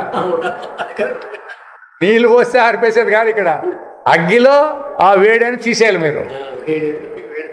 నీళ్ళు ఉపయోగించేది ఇట్లాంటి చేసేది కాదు, ఇక్కడ కావాల్సిండేది. నీళ్ళు పోస్తే అప్పుడు పోతుంది, మళ్ళీ ఎప్పుడు అగ్గి మండుకోకుండా ఉంటుందే. దాని స్వభావం ఎప్పుడైనా మళ్ళీ వస్తే అది రెడీగా ఉంటుంది అది. కాబట్టి అది సాధ్యం కాదు. అందుವల్ల ಸ್ವರೂಪವಾಗಿದ್ದರೆ ಅದು ಸಹಜವಾಗಿದ್ದರೆ ಹೋಗಲಾಡಿಸುವುದು ಆಗುವುದಿಲ್ಲ. ಈ ಪರಿಸ್ಥಿತಿಯಲ್ಲಿ పరమార్థవల్ల ಎಂದೇ తీర్మానవాగుతేల్లవే ಚೆನ್ನಾಗಿ ಯೋಚಿಸಿರಿ. కాబట్టి ఈ బంధం అనేది మేము పుట్టినాము సచ్చినాము అనేది మనం కల్పించుకునిందే కానీ నిజంగా ఉండేది కాదు. దీన్ని మీరు ఆలోచన చేసుకోండి అంటుంది. సరే, మన విషయమే తీసుకుంటే కూడా పుట్టకపోవడం మనం ఎక్కడ ఉంటుంది అంటే ఏం చెప్తారు? ఈ మానవులుగా పుట్టకపోవడం ఎక్కడ ఉంటుంది తెలియదు. ఉండామా లేదా? ఉండగానే మళ్ళీ పుట్టాల్సి వచ్చింది. ఉండగానే పుట్టినాం. మళ్ళీ ఇది పోయినాక ఎక్కడ పోతామో తెలియదు. ఎక్కడ పోతామో తెలియదు. అయితే వండుకోకుండా ఆడికి పోతావు. నిన్న మళ్ళీ పుట్టాలి. కాబట్టి ఈ జీవుడు అనేవాడు ఎప్పుడు సత్యలేదు. వీడు దేహాలు మారుస్తా అంటాడు అంతే. అర్థమైనా? పుణ్యపాపాలకు సంబంధించి దేహాలు మారుస్తా అంటాడే కానీ వాడు మాత్రం ఉండాల్సిందే. మరి దేహాలు తడుక్కుంటే ఎవడు ఉంటాడు? మనం అంగీలు ఎన్ని మార్చినా కూడా మనమే ఉండాలి కదేంపా. యావి వేసుకున్నా కూడా పంచలు కట్టుకోవచ్చు, ట్రౌజర్లు వేసుకోవచ్చు, మనమే ఉండాలి కదా. అవి వేసుకునేది మాత్రం మారిపోతాంటామా? అట్లా ఈ అందుకే నీవు జీవత్వాన్ని కూడా జీవుడు చచ్చినాడు అంటారు చూడండి. జనం చాలా మంది జీవుడు ఏంటి చేస్తాడు? జీవుడు చచ్చేలేదు. జీవుడు చేస్తే మీ వాడు చేసిన పుణ్యపాపాలు ఎవడు అనిపించాలి? వాడు ఉంటే తెలిసిందే. అది బాగా గుర్తుపెట్టుకోండి. జీవుడు నాశనం అయిపోయినాడు, ఇంకేం పర్వాలేదు అంటే వాడు ఎట్లయితాడు? వాడు అనిపించక ఇంకో దేహం రెడీగా ఉంటుంది, దాంట్లోకి పోయి చేరుతాడు. ధరిస్తాడేదే వీని పని. కాబట్టి ఇప్పుడు ఈ బంధము అనేది మనకు ఆగంతుకమే, నిజంగా ఉండేది కాదనమాట. ఇవన్నీ బంధువాంతవే పరమార్థవల్లే తీర్మానవాగుతేల్లవే ಚೆನ್ನಾಗಿ ಯೋಚಿಸಿರಿ. కాబట్టి ఇట్లాది మనం బాగా ఆలోచన చేయాలన్నమాట. అవును, ఈ దేహమే మనం సత్యంగా ఏంటంటే మన నిద్రలో ఎందుకు లేకుండా పోయింది, స్వప్నంలో ఎందుకు లేకుండా పోయింది అంతే ఆలోచన చేయండి. ఎక్కువేం వద్దు. నిద్రలో ఈ దేహం లేదు అనేది తెలుసు, అవునా? మరి దేహం ఉన్నప్పుడు నువ్వు తెలుసుకుంటే నీకు యోగ్యత ఉంటావంటే, దేహము మనస్సు ఉంటే తెలుసుకుంటే. నిద్రలో దేహం లేదు అని చెప్పాల్సి వస్తే ఏ దేహంతో, ఏ ఇంద్రియాలతో, ఏ మనస్సుతో, ఏ బుద్ధితో మీరు గుర్తించినారు? అనుభవంతోనే గుర్తించాలా. కాబట్టి అనుభవం ఎప్పుడు లేదు? నిద్రలో కూడా అనుభవం ఉంది. అయితే నిద్రలో దేహం ఉందే?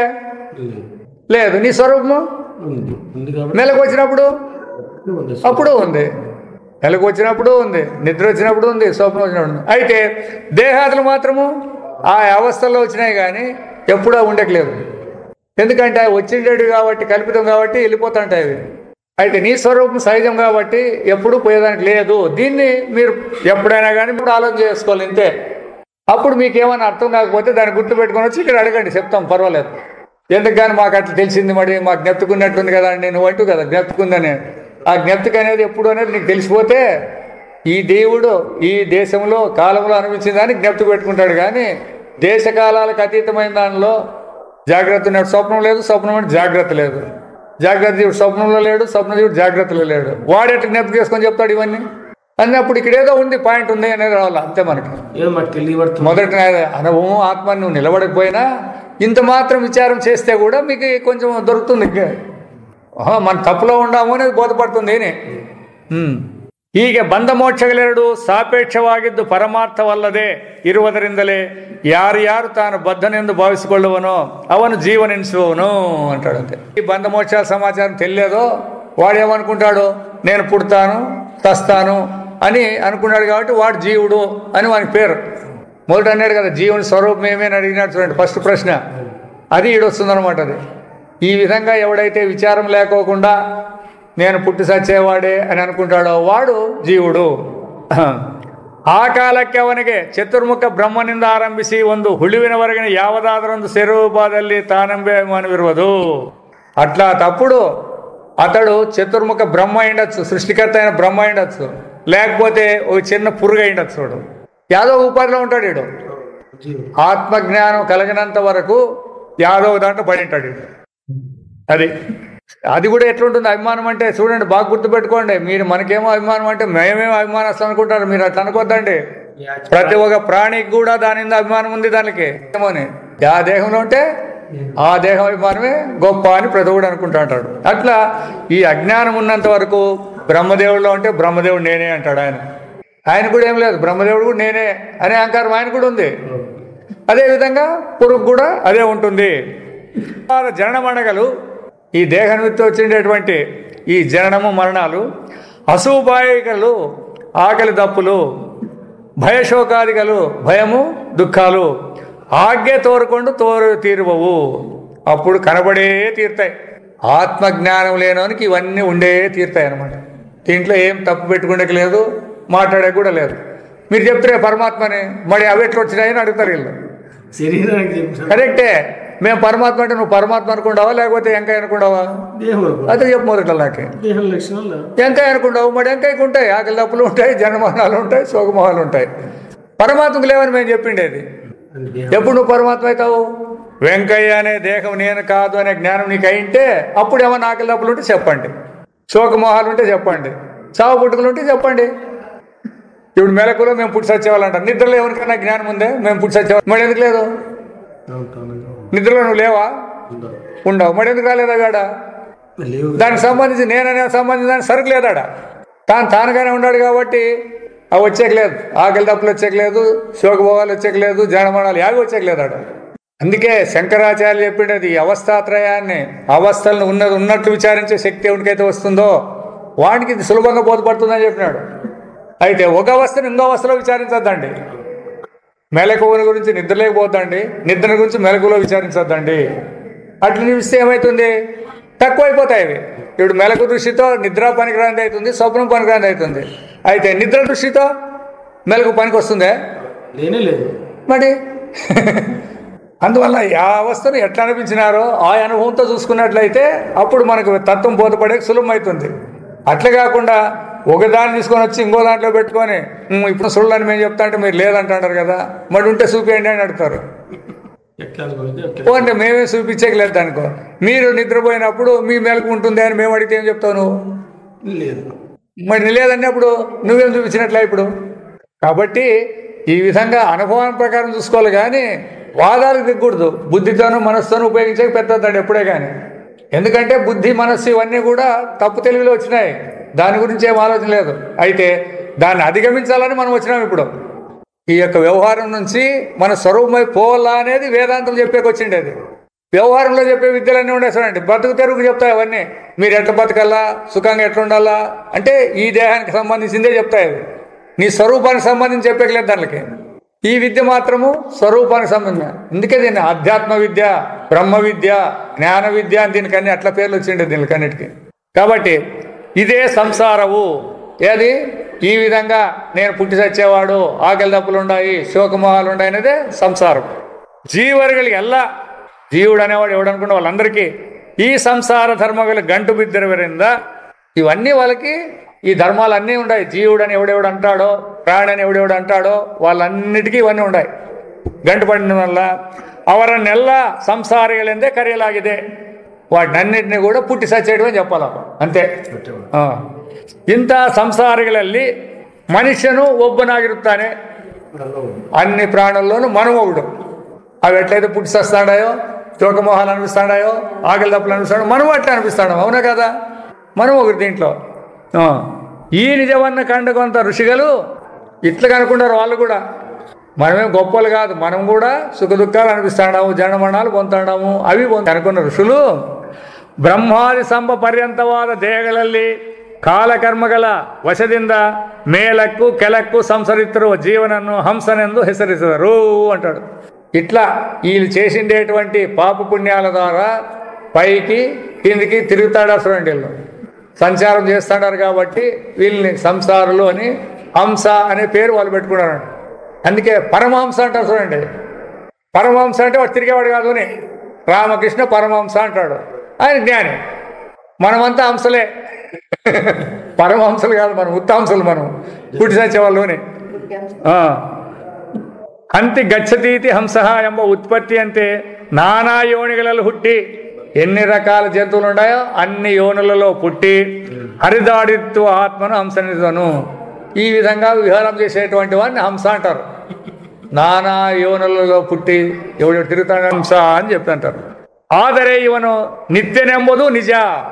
వీడు ఎన్ని దానిలో పుట్టి సచ్చినా వీడు నిత్యంగా ఉంటాడనేది నిజము. అంటే అప్పటికేమి నిత్యంగా ఉన్నాడు అంటే పరమాత్మ ఒక్కనికే నిత్యము అని చెప్పాలి. మరి ఇతనికి నిత్యం అని ఎందుకు చెప్పినారు అంటే తప్పు తెలివి చేత మన స్వరూపాన్ని మనం ఈ విధంగా జీవుడని వేసుకుంటామే కానీ నిజంగా కాదు. మనము నిత్యులే. ಆ ವಿಧಂಗ ಹೇಗೆಂದರೆ ಒಬ್ಬನೇ ಜೀವನೇ ಬೇರೆ ಬೇರೆ ನಿಮಿತ್ತಗಳಿಂದ ఒకే జీవుడే వేరు వేరు కారణాల వల్ల ఆయా శరీరಗಳು తోరికొండాಗ ఆయా దేహాల్లో కనబడినప్పుడు అవన వేషగలు బదలావిదే ಹೊರತು వాని వేషాలు మారినాయి. దేహాలు మారినట్లలా వేషాలు వచ్చినట్ల అవనేను బదలాగలే. వాడేమన్నా మారినాడా?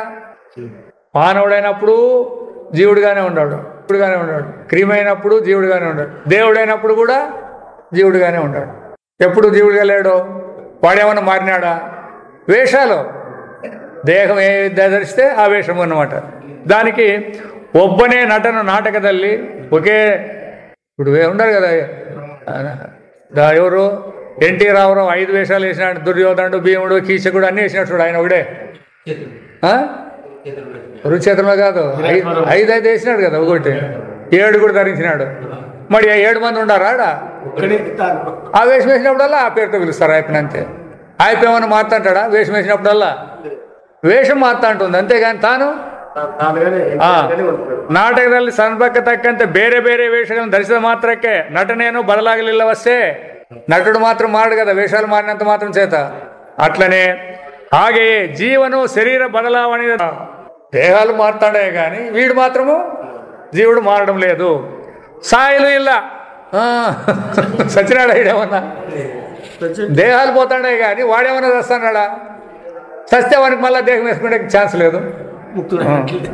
అది సాయిలు ఇలా, పుట్టలు ఇలా. పోనీ మళ్ళా పుట్టినాడా? దేహం ధరించినాడు అంతే. ఇప్పుడు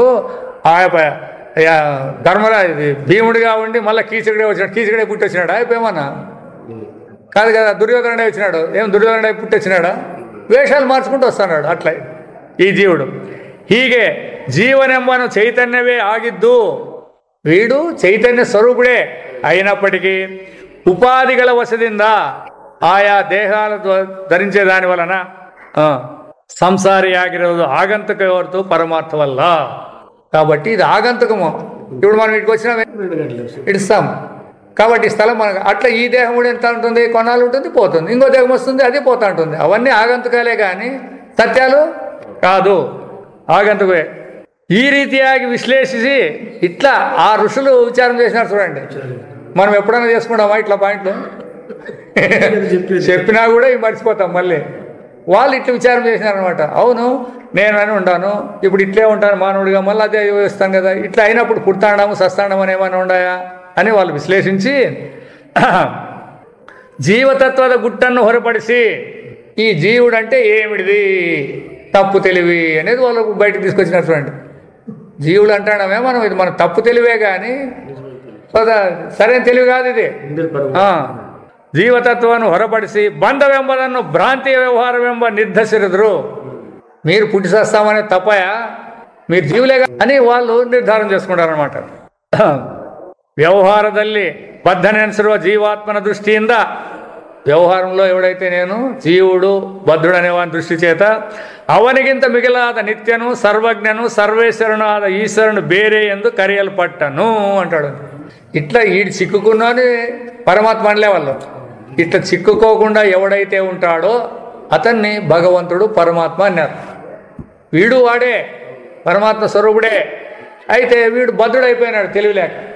అయితే ఇట్లా ఎవడైతే విచారం చేసుకొని దానికంటే సర్వలక్షణాలతో ఉన్నాడో వాణ్ణి పరమాత్మ అని వాళ్ళ ఋషులు కనుక్కుంటారు అనమాట.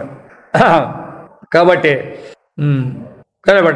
అవనన్ను ఆరాధిసి, అటువంటి స్వరూపాన్ని ఆరాధించాలంటే ఏమి కావాలనేదే. ఇప్పుడు మనము దేవుని దగ్గరికి వచ్చి మేము ఆరాధన చేసినప్పుడు ఏమని మీరు అనుకుంటే అది కావాల్సిన కోరిక కావాలంటారు కదా. ఇప్పుడు భగవంతుని దగ్గరికి వచ్చి మేము పూజలు చేసినాం అప్ప అంటారు. ఏం మీరు భగవంతుని కోరినారా? మరి కోరికను కోరుకుంటారు. మీరు కూడా ఇప్పుడు ఏం చేయాలా? భగవంతుని నా స్వరూపం కావాలని ఆరాధన చేయండి. ಭಗವಂತನ್ನೇ ಆರಾಧಿಸಿ ಧ್ಯಾನಿಸುವುದರಿಂದಲೂ ಕಡೆಯಲ್ಲೇ ಅವನ ಅನುಗ್ರಹದಿಂದ ఈ విధంగా ఎప్పుడైతే పరమాత్మ స్వరూపమే నాకు కావాలంటే ఆయన అనుగ్రహం దొరుకుతుంది. ఎందుకంటే అదే కావాల్సిండేది అతనికి. ఇప్పుడు వేదాంతం అంతా ఏం చెప్పేకొచ్చింది? మీరు పరమాత్మ స్వరూపులు కావాలని చెప్పేకొచ్చింది కానీ జీవులుగా పుట్టి సాయండి అని చెప్పేకి రాలే. ఇది ಪಡೆಯುವ ತತ್ವಜ್ಞಾನದಿಂದಲೂ ಜೀವನ ಮುಕ್ತನಾಗವನೆಂದು ಶಾಸ್ತ್ರವು ಘೋಷಣೆ ಮಾಡಿತು. శాస్త్రం ఇట్లా చెప్పిందనమాట. మీరు వేరే వేరే విషయాలకు ఆరాధన చేస్తున్నారు భగవంతుణ్ణి, అట్లే కాకుండా మా స్వరూపమే కావాలని ఆరాధన చేయండి మీకు అది మేలా ఇది మేలా అని సులభం కదా. ఈ జన్మ లేకుండా ఇవన్నీ లేకుండా మేము షావుకారుగా పుట్టాలని పుడతారు, పుట్టినాక సాయాల్సిందే. పుట్టిన తర్వాత శోకమోహాలు ఉంటాయా లేదా, ఆకలి దప్పులు ఉంటాయా లేదా, అందరికీ ఉంటాయి. ప్రాణికి ఉంటాయి, కోటాధీశ్వరికి ఉంటాయి, ఆగర్భ దరిద్రునికి ఉంటాయి, కింకీటకారులకు కూడా ఉంటాయి ఇవన్నీ. మరి దీనిలో తప్పించుకునేదానికి కదా ప్రయత్నం చేసిండేది మనం. కాబట్టి చేసే ఆరాధన అనేది ఏది, ఆ పరమాత్మ స్వరూపం కావాలనే దాన్ని అనుగ్రహించమని వేడుకునే దాంట్లో మీకేం నొప్పి అయింది? చిల్లర వస్తువులను అడుక్కునే దానికంటే దానికి కూడా చెప్తాడు అనమాట. అదో దాంట్లో చెప్పిన కామధేనువుని ఇచ్చేటువంటి భగవంతుని ఇచ్చిపెట్టి గాజు ముక్క కావాలని గాడిని వేడుకున్నట్టు ఉంటుందట మన పని అంతా. చూడండి ఎట్లా చెప్తాడు. చికేతుడు అది అందుకే అట్లా వాళ్ళని ఉదాహరణలు చెప్తారండి మనకి. ఈ శాస్త్రం ఏం చెప్తుందంటే నీకు నేరుగా ఇట్లాంటి చెప్తే ఒప్పుదు కాబట్టి ఒక కథ. నచికేతుడు అనేవాడు ఒకటి ఉండే, యమధర్మరాజు దగ్గరికి ఇట్లా పోయిండే. మనకి కొంత జ్ఞానం అవుతుంది అనే దానికి రూపకం అంటారు దాంట్లో అన్నింటినీ. ఇప్పుడు డ్రామా ఆడేదానికి సత్యహరిశ్చంద్రుడు డ్రామా ఆడి సత్యాన్ని నిలబడినాడు చూసేదానికి, సత్యహరిశ్చంద్రుడు సత్యం పలికినాడు పోయినదానికి ఎట్లుంటుంది? నాటకం చూస్తే అందరూ బాగా చూసినారు కదా, అంతా పెండ్లాన్ని నమ్ముకునేది, కొడుకు నమ్ముకునేది, తానయ్యేది అంతా చూస్తారు చూడండి. అట్లా శాస్త్రం రూపకాలు చేసి ఆ నచికేతని కథ, అదేవిధంగా కేనోపనిషత్తులో ఆ గంధర్వుని చూపించి నే స్వతంత్రం ఏ దానికి లేదు, ఆ పరమాత్మ అనుగ్రహంతోనే కన్ను కన్నుగా పనిచేస్తుంది, చెవి చెవిగా పనిచేస్తుంది అని ఇట్లా చూపిస్తారన్నమాట అన్నీ. కాబట్టి ಹೀಗೆ ಬಂಧ ಮೋಕ್ಷಾದಿಗಳನ್ನು ತಿಳಿಸುವ ಶಾಸ್ತ್ರವು ವ್ಯವಹಾರದ ಶೈಲಿಯೇ ಇದ್ದುಕೊಂಡಿದ್ದು పరమార్థ జ్ఞానం ఉంటాದಾಗ బాధితವಾಗಿ బిడవదు. కాబట్టి శాస్త్రం అంతా వ్యవహారంలో ఉన్నప్పుడే చెప్తుంది. అయితే దీని అనుభవం పొందినాక ఏమవుతుంది? శాస్త్రము పోతుంది, నీకున్నటువంటి తప్పు తెలివి కూడా రెండు పోతాయి అక్కడ. నీకు జ్ఞానమైన తర్వాత శాస్త్రం. అందుకే ఈ శాస్త్రాలు కానీ, ఈ ధర్మాలు కానీ, ఈ పాపుణ్యాలు కానీ అన్నీ అవిద్యలో వచ్చిండేటివి. ఇవన్నీ స్వరూపంలో ఇవి ఏవి లేనే లేవు, దీనికి సంబంధమే లేదు. అందుకే ఏమన్నా చెప్పండి, ఏదన్నా చెప్పండి, అదంతా కూడా అవిద్యలో ఉంది, తప్పు తెలివిలో ఉంది అని చెప్పేదానికే శాస్త్రాలన్నీ కూడా వచ్చినాయి. ఆగ ఉంటాగ అనుభవం ಹೇಗಿರುವುದೆಂದರೆ, ఇట్లంతా తెలిసిన తర్వాత శాస్త్రాచార్యుల ఉపదేశంతో మనం అనుభవం పొందాక ఎట్లుంటుందప్ప అంటే, నాను యావాగలు బద్ధనాగిరలిల్ల, నేను ఇంతకు ముందు కూడా ఎప్పుడు కూడా పుట్టి సచ్చినోడే కాదు, సంసారి ఆగిరు ಇಲ್ಲ, జనమన చక్రంలో తిరిగినోడు కాదు, ఎందెందు నిత్య శుద్ధ బుద్ధ ముఖ్యవాద ఏకాత్మనే నాను ఎందు నెలకొండిరువను. ఎప్పుడు కూడా సంసారి కాదు, నేను జీవుడు కాదు, ఎప్పుడు కూడా నిత్యమైనటువంటి, సత్యమైనటువంటి, శుద్ధమైనటువంటి, బద్ధుడుగా అన్నటువంటి వాడు జ్ఞానంలో నిలబడతాడు అప్పుడు. కాబట్టి శాస్త్రం చెప్పేటప్పుడంతా ఉంటుంది ఇది. అయితే అనుభవంలో మీరు నిలబడినప్పుడు ఈ విధమైనటువంటిది ఉండేకి లేదు అని చెప్పి శాస్త్రం చెప్తానమాట. ಇಲ್ಲಿ ಕೆಲರಾತ್ಮಾನಾಂ ಪ್ರೇರಿತಾಂಚ ಮತ್ವ ಎಂಬುದನ್ನು ಮುಂದಿನ ಮಂತ್ರಭಾಗಕ್ಕೆ ಅನ್ವಯಿಸಿ ತನ್ನನ್ನು ಪ್ರೇರಿತವಾದ ಈಶ್ವರನನ್ನು ಬೇರೆ ಬೇರೆಯಾಗಿ ತಿಳಿವನಾಗಿ ಅನಂತರ ಅಮೃತತ್ವವನ್ನು ಪಡೆಯುತ್ತಾನೆ ಎಂದು ಅರ್ಥ ಮಾಡಿ జీవేశ్వర భేదం ಹೇಳಿದೆ ಎಂದು సిద్ధాంతం ಮಾಡಿದ್ದಾರೆ. ఇప్పుడు వేదాంతులంతా ఎట్లా తయారైనారప్ప అంటే, శాస్త్రంలో ఒక రకంగా ఉంది, వీళ్ళు ఏం చేస్తాడారు, వీళ్ళకి బుద్ధి కోసం ఎట్లా అన్వయం కుదరాలో అట్లా చెప్తాడు అనమాట. ఇప్పుడు జీవుడు వేరే, భగవంతుడు వేరే, ఈశ్వరుడు వేరే అన్నారు కదా. మరి జీవుడు ఆపత్తి చేరుకుంటాడు ఈశ్వరుని, ఏమన్నా చేయి, నువ్వు ఏమన్నా చేయి. ఇప్పుడు దేవుడే వేరే, జీవుడే వేరే అన్నారు, ఒప్పుకుందాం వీటికి. ఇప్పుడు అప్పటికి పరమాత్మ ఉన్నట్లే, ఈ జీవుడు ఉన్నట్లే కదా. మరి ఇప్పుడు భగవంతునికి ఎక్కువ ఏ విధంగా మళ్ళీ మనం ఇది ఎలా స్థానము అది. ఇప్పుడు వీళ్ళు జీవేశ్వర భేదం చెప్తాడారు, జీవుడు వేరే దేవుడు వేరే అని చెప్తాడారు. కరెక్ట్, అది చెప్పేటప్పుడు ఎప్పుడు చెప్పాలా, బిగినింగ్లో అట్లే చెప్పాల్సిందే, దానేం కాదనేకేం లేదు. అయితే ఈ జీవుడే పోయి ఏవేవో చేస్తే దాంట్లోకి పోతాడు అని చెప్తారు. ఏం చేస్తే పోతాడు? పరమాత్మ స్వరూపం అనేది ఏమైనా చేస్తే పొందేదే, సాధనల ద్వారా పొందేదైతే నువ్వు అన్నట్లు చేసిపోవచ్చులే. సాధనలన్నీ ఎంతవరకు ఉపయోగపడతాయి? నీకు చిత్తశుద్ధి వచ్చే వరకు ఉపయోగపడతాయి అంతే. అంటే పరమాత్మ గురించి తెలుసుకోవాలనే జిజ్ఞాస కలిగే నువ్వు సాధన చేయాలంతే. అవి ఎటువంటి సాధనలు? ఉపాసన కూడా చెప్పింది, కర్మయోగమే కాదు, ఉపాసన చేసి ఒక దేవతను ప్రత్యక్షం చేసుకున్నా కూడా అక్కడ కూడా నీకేం మోక్షం వచ్చేలేదు.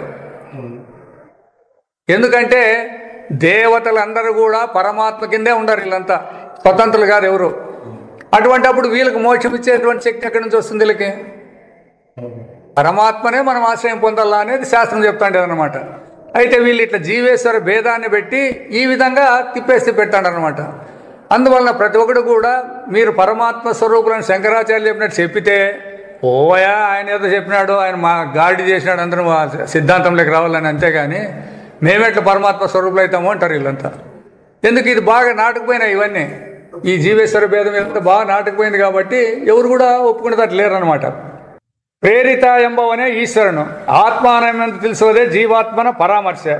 జీవన పూర్ణವಾಗಿ ఎందుకు ఈశ్వరునాగలారను. జీవుడు అనేవాడు ఎప్పటికీ కూడా ఎగలేదు. రాగి అనేది ఎప్పుడైనా బంగారం అవుతుందే? బంగారం అనేది ఎప్పుడైనా రాగి అవుతుందే? కాదు. మరి జీవుడు వేరే ఉన్నాడు అంటే ఎట్లయితాడు? పరమాత్మ అయ్యేదానికి అవకాశం ఏడుంది? పోనీలే అవుతాడు అనుకుందామండి. అయినోడు మళ్ళీ వెనక్కి వచ్చే, ఎందుకంటే స్వతంత్రం లేదు కదా.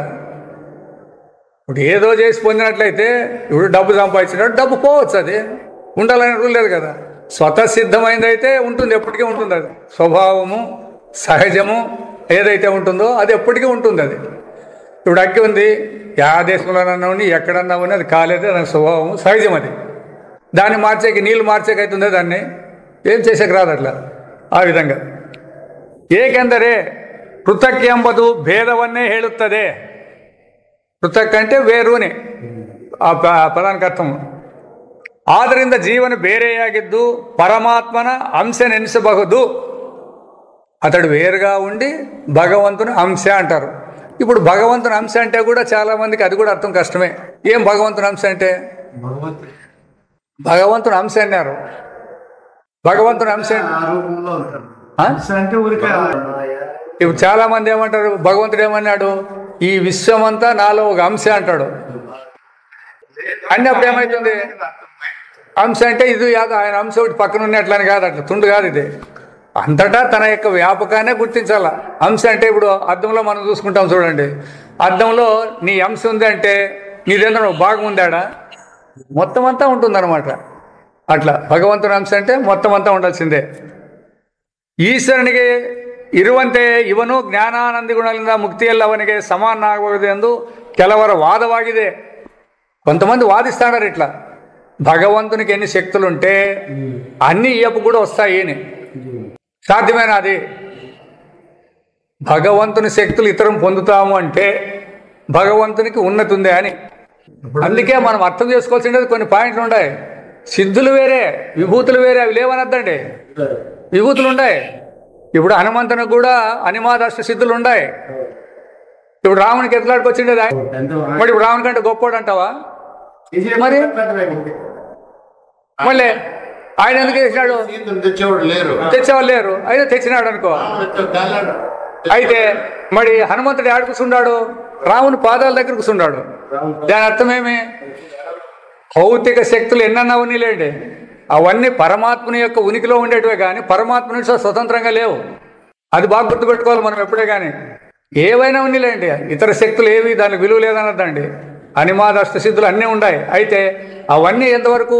ఆయన ఉన్నంత వరకు పనికి వస్తాయి. ఆయన పోతానే మరణించాల్సిందే కదా. మరణించినాక దాని ప్రయోజనం ఏమొచ్చింది నీకు? ఇప్పుడు మనం చెప్పుకుంటాడేదేమి? మన స్వరూపం అమృత స్వరూపము, పరమాత్మ స్వరూపం అని తెలుసుకుంటే మనం వచ్చిండేది. జనమంతా ఈ విభూతుల్లోనే మునిగినారు. నువ్వు అన్నట్లేమో అదేం కొత్తదేం కాదు. 99.9 మంది వీళ్ళే ఉండేది. పరమాత్మ స్వరూపం తెలుసుకోవాలా, వేదాంతం వినాలా అనేవాళ్ళు చాలా అరుదు. ఒకవేళ కొన్నాళ్ళు ఇన్నా కూడా మళ్ళా జారుకొని పోయేదే. ఎన్నాళ్ళు ఉన్నాయి, ఇది ఉన్నాయి, ఇనేదే కదా, ఏముండదు దీంట్లో, ఏం లేదప్ప అని పోయే వాళ్ళే ఉండరు. చూసినాం మేము అది కూడా. చూడు, వాళ్ళు మొన్న అడిగి పోయారు, ఆ స్వామి దగ్గరికి పోయారు, వ్యాపారంలో ఎట్లా అభివృద్ధి పొందిరి, ఉద్యోగాలు తెచ్చుకుంటారు. మీ వేదాంతం వింటే ఏమొస్తాయప్ప అంటారా లేదా? వేదాంతం మీ పనికిరాని ఇచ్చే కాదు వచ్చింది అది. వేదాంతం అనేది, వేదాంతం అనేది నీ పరమాత్మ స్వరూపం, చావు పుట్టుక లేనటువంటి ఆనంద స్వరూపుడు అని చెప్పేకి వచ్చిండేది శాస్త్రం. ఇది అది కూడా చెప్పేది ఇచ్చిపెట్టేది కాదు, నీకు అనుభవంలో చూపిస్తుంది. అది ముఖ్యంగా గుర్తించాల్సిండేది. సత్యమైనటువంటిది, నిత్యమైనటువంటిది, అనుభవ స్వరూపాన్ని చూపించేటువంటి శాస్త్రం ఇది. ఈ శాస్త్రానికి తగినటువంటి ఏ శాస్త్రాలు లేవు అంటుంది. ఏ శాస్త్రాలు వచ్చినా కూడా దీంట్లో నుంచి పుట్టినవే ఇవన్నీ. ఆ విధంగా నేనుండేవానికి నీ కంటికి విలువ ఎక్కువ, నీకు విలువ ఎక్కువ. నేనంటున్నారు కదా మీరు, నీ కంటికి విలువ ఎక్కువ, నీకు ఎక్కువ విలువ. నేను అడిగిదానికి సమాధానం చెప్పంటే వేరు వేరు అడ్డాలు ఇస్తావు చూడు. నువ్వు నేనుకి విలువ ఎక్కువ, కంటికి విలువ ఎక్కువ నీ దానిలో. మరి అట్లా అన్ని భగవంతుడు పరమాత్మ కింద ఇవన్నీ ఉంటాయన్నమాట. అతని యొక్క ఉనికి ద్వారా వీటికి అస్తిత్వము. నువ్వు ఉంటే నీ కన్ను, నువ్వు ఉంటే నీ చెవి, నువ్వు ఉంటే నీ ముక్కు, నువ్వే లేకపోతే మరి అట్లా కనుక్కోవాలన్నమాట. దీనికి కన్ను బాగానే వస్తుంది, అదే బాగుంది, ఇంకంటే మిగతాదంతా స్వతంత్రం ఉందే దానికి. అట్లా కాబట్టి సృష్టిలో ఏ దానికి లేదనమాట. ఎందుకంటే సృష్టి మాయ, సృష్టి స్వతంత్రం లేదు. ఎందుకంటే ఈ జాగ్రత్త ప్రపంచం అనేది నిద్రలో లేదు, స్వప్నంలో లేదు. సత్యం అని ఎట్లా అంటారు? సత్యం అనే దానికి నిర్వచనం ఏమి? ఎప్పుడు కూడా దేశకాలాలు ఏవి మారినా తాను మారుకోకుండా ఉంటే అది సత్యం అవుతుంది.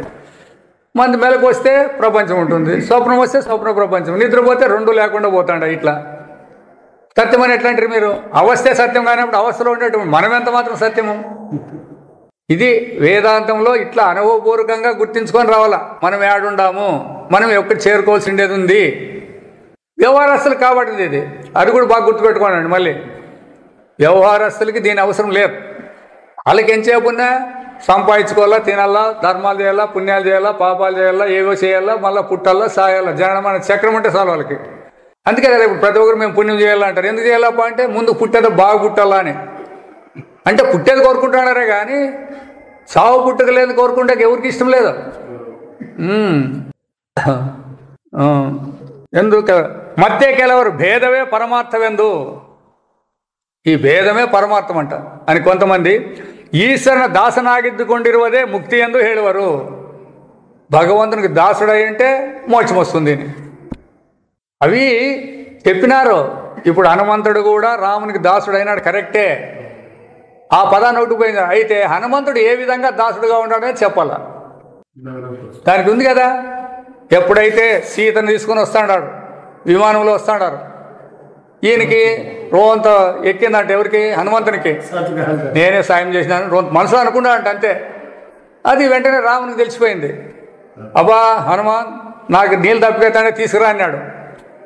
ఇదంత పని లేని మనోడు దుంకినాడు, పోయినాడు సరోవరం దగ్గరికి పోయినాడు, నీళ్ళు తీసుకునే పోయినాడు. ఆడ ఒక రాక్షస రాణి ఆ కాలు కాసేమ్మ, ఎవడు నువ్వు అనేది. నేను రాముని బంట అన్నట్టు, నువ్వు బేకైన బంట కానిలేవా, మా రాణి పర్మిషన్ తీసుకొని నువ్వు నీళ్ళు తీసుకోవాలి, ఎట్లా తీసుకుపోతాడు అని కట్టుకొని ఈడ్చిపోయింది. ఆయమ్మ ఈడ్చిపోయి కమ్మాన్ని కట్టేసింది. మనోడు వెనక ముందు చూస్తున్నాడు, నా బలం ఆడిపోయిందని. ఇంకా తెల్లే వీళ్ళందరూ జయిస్తానులే అనుకుంటున్నాడు. అంతలేక ఆమె వచ్చింది రాణి. ఎవడు ఈడు అంటే పలాంట్లో రావణ బంట అంట, పర్మిషన్ లేకుండా నీళ్ళు తాగిపోతున్నాడు, అట్లా ఇట్లా అన్నాడు. సరే వీడికి పొద్దు నాకు టిఫిన్ కావాలి కదా, ఆ టిఫిన్కి అంతా వీడిని కట్ చేసేసి వండమని చెప్పింది.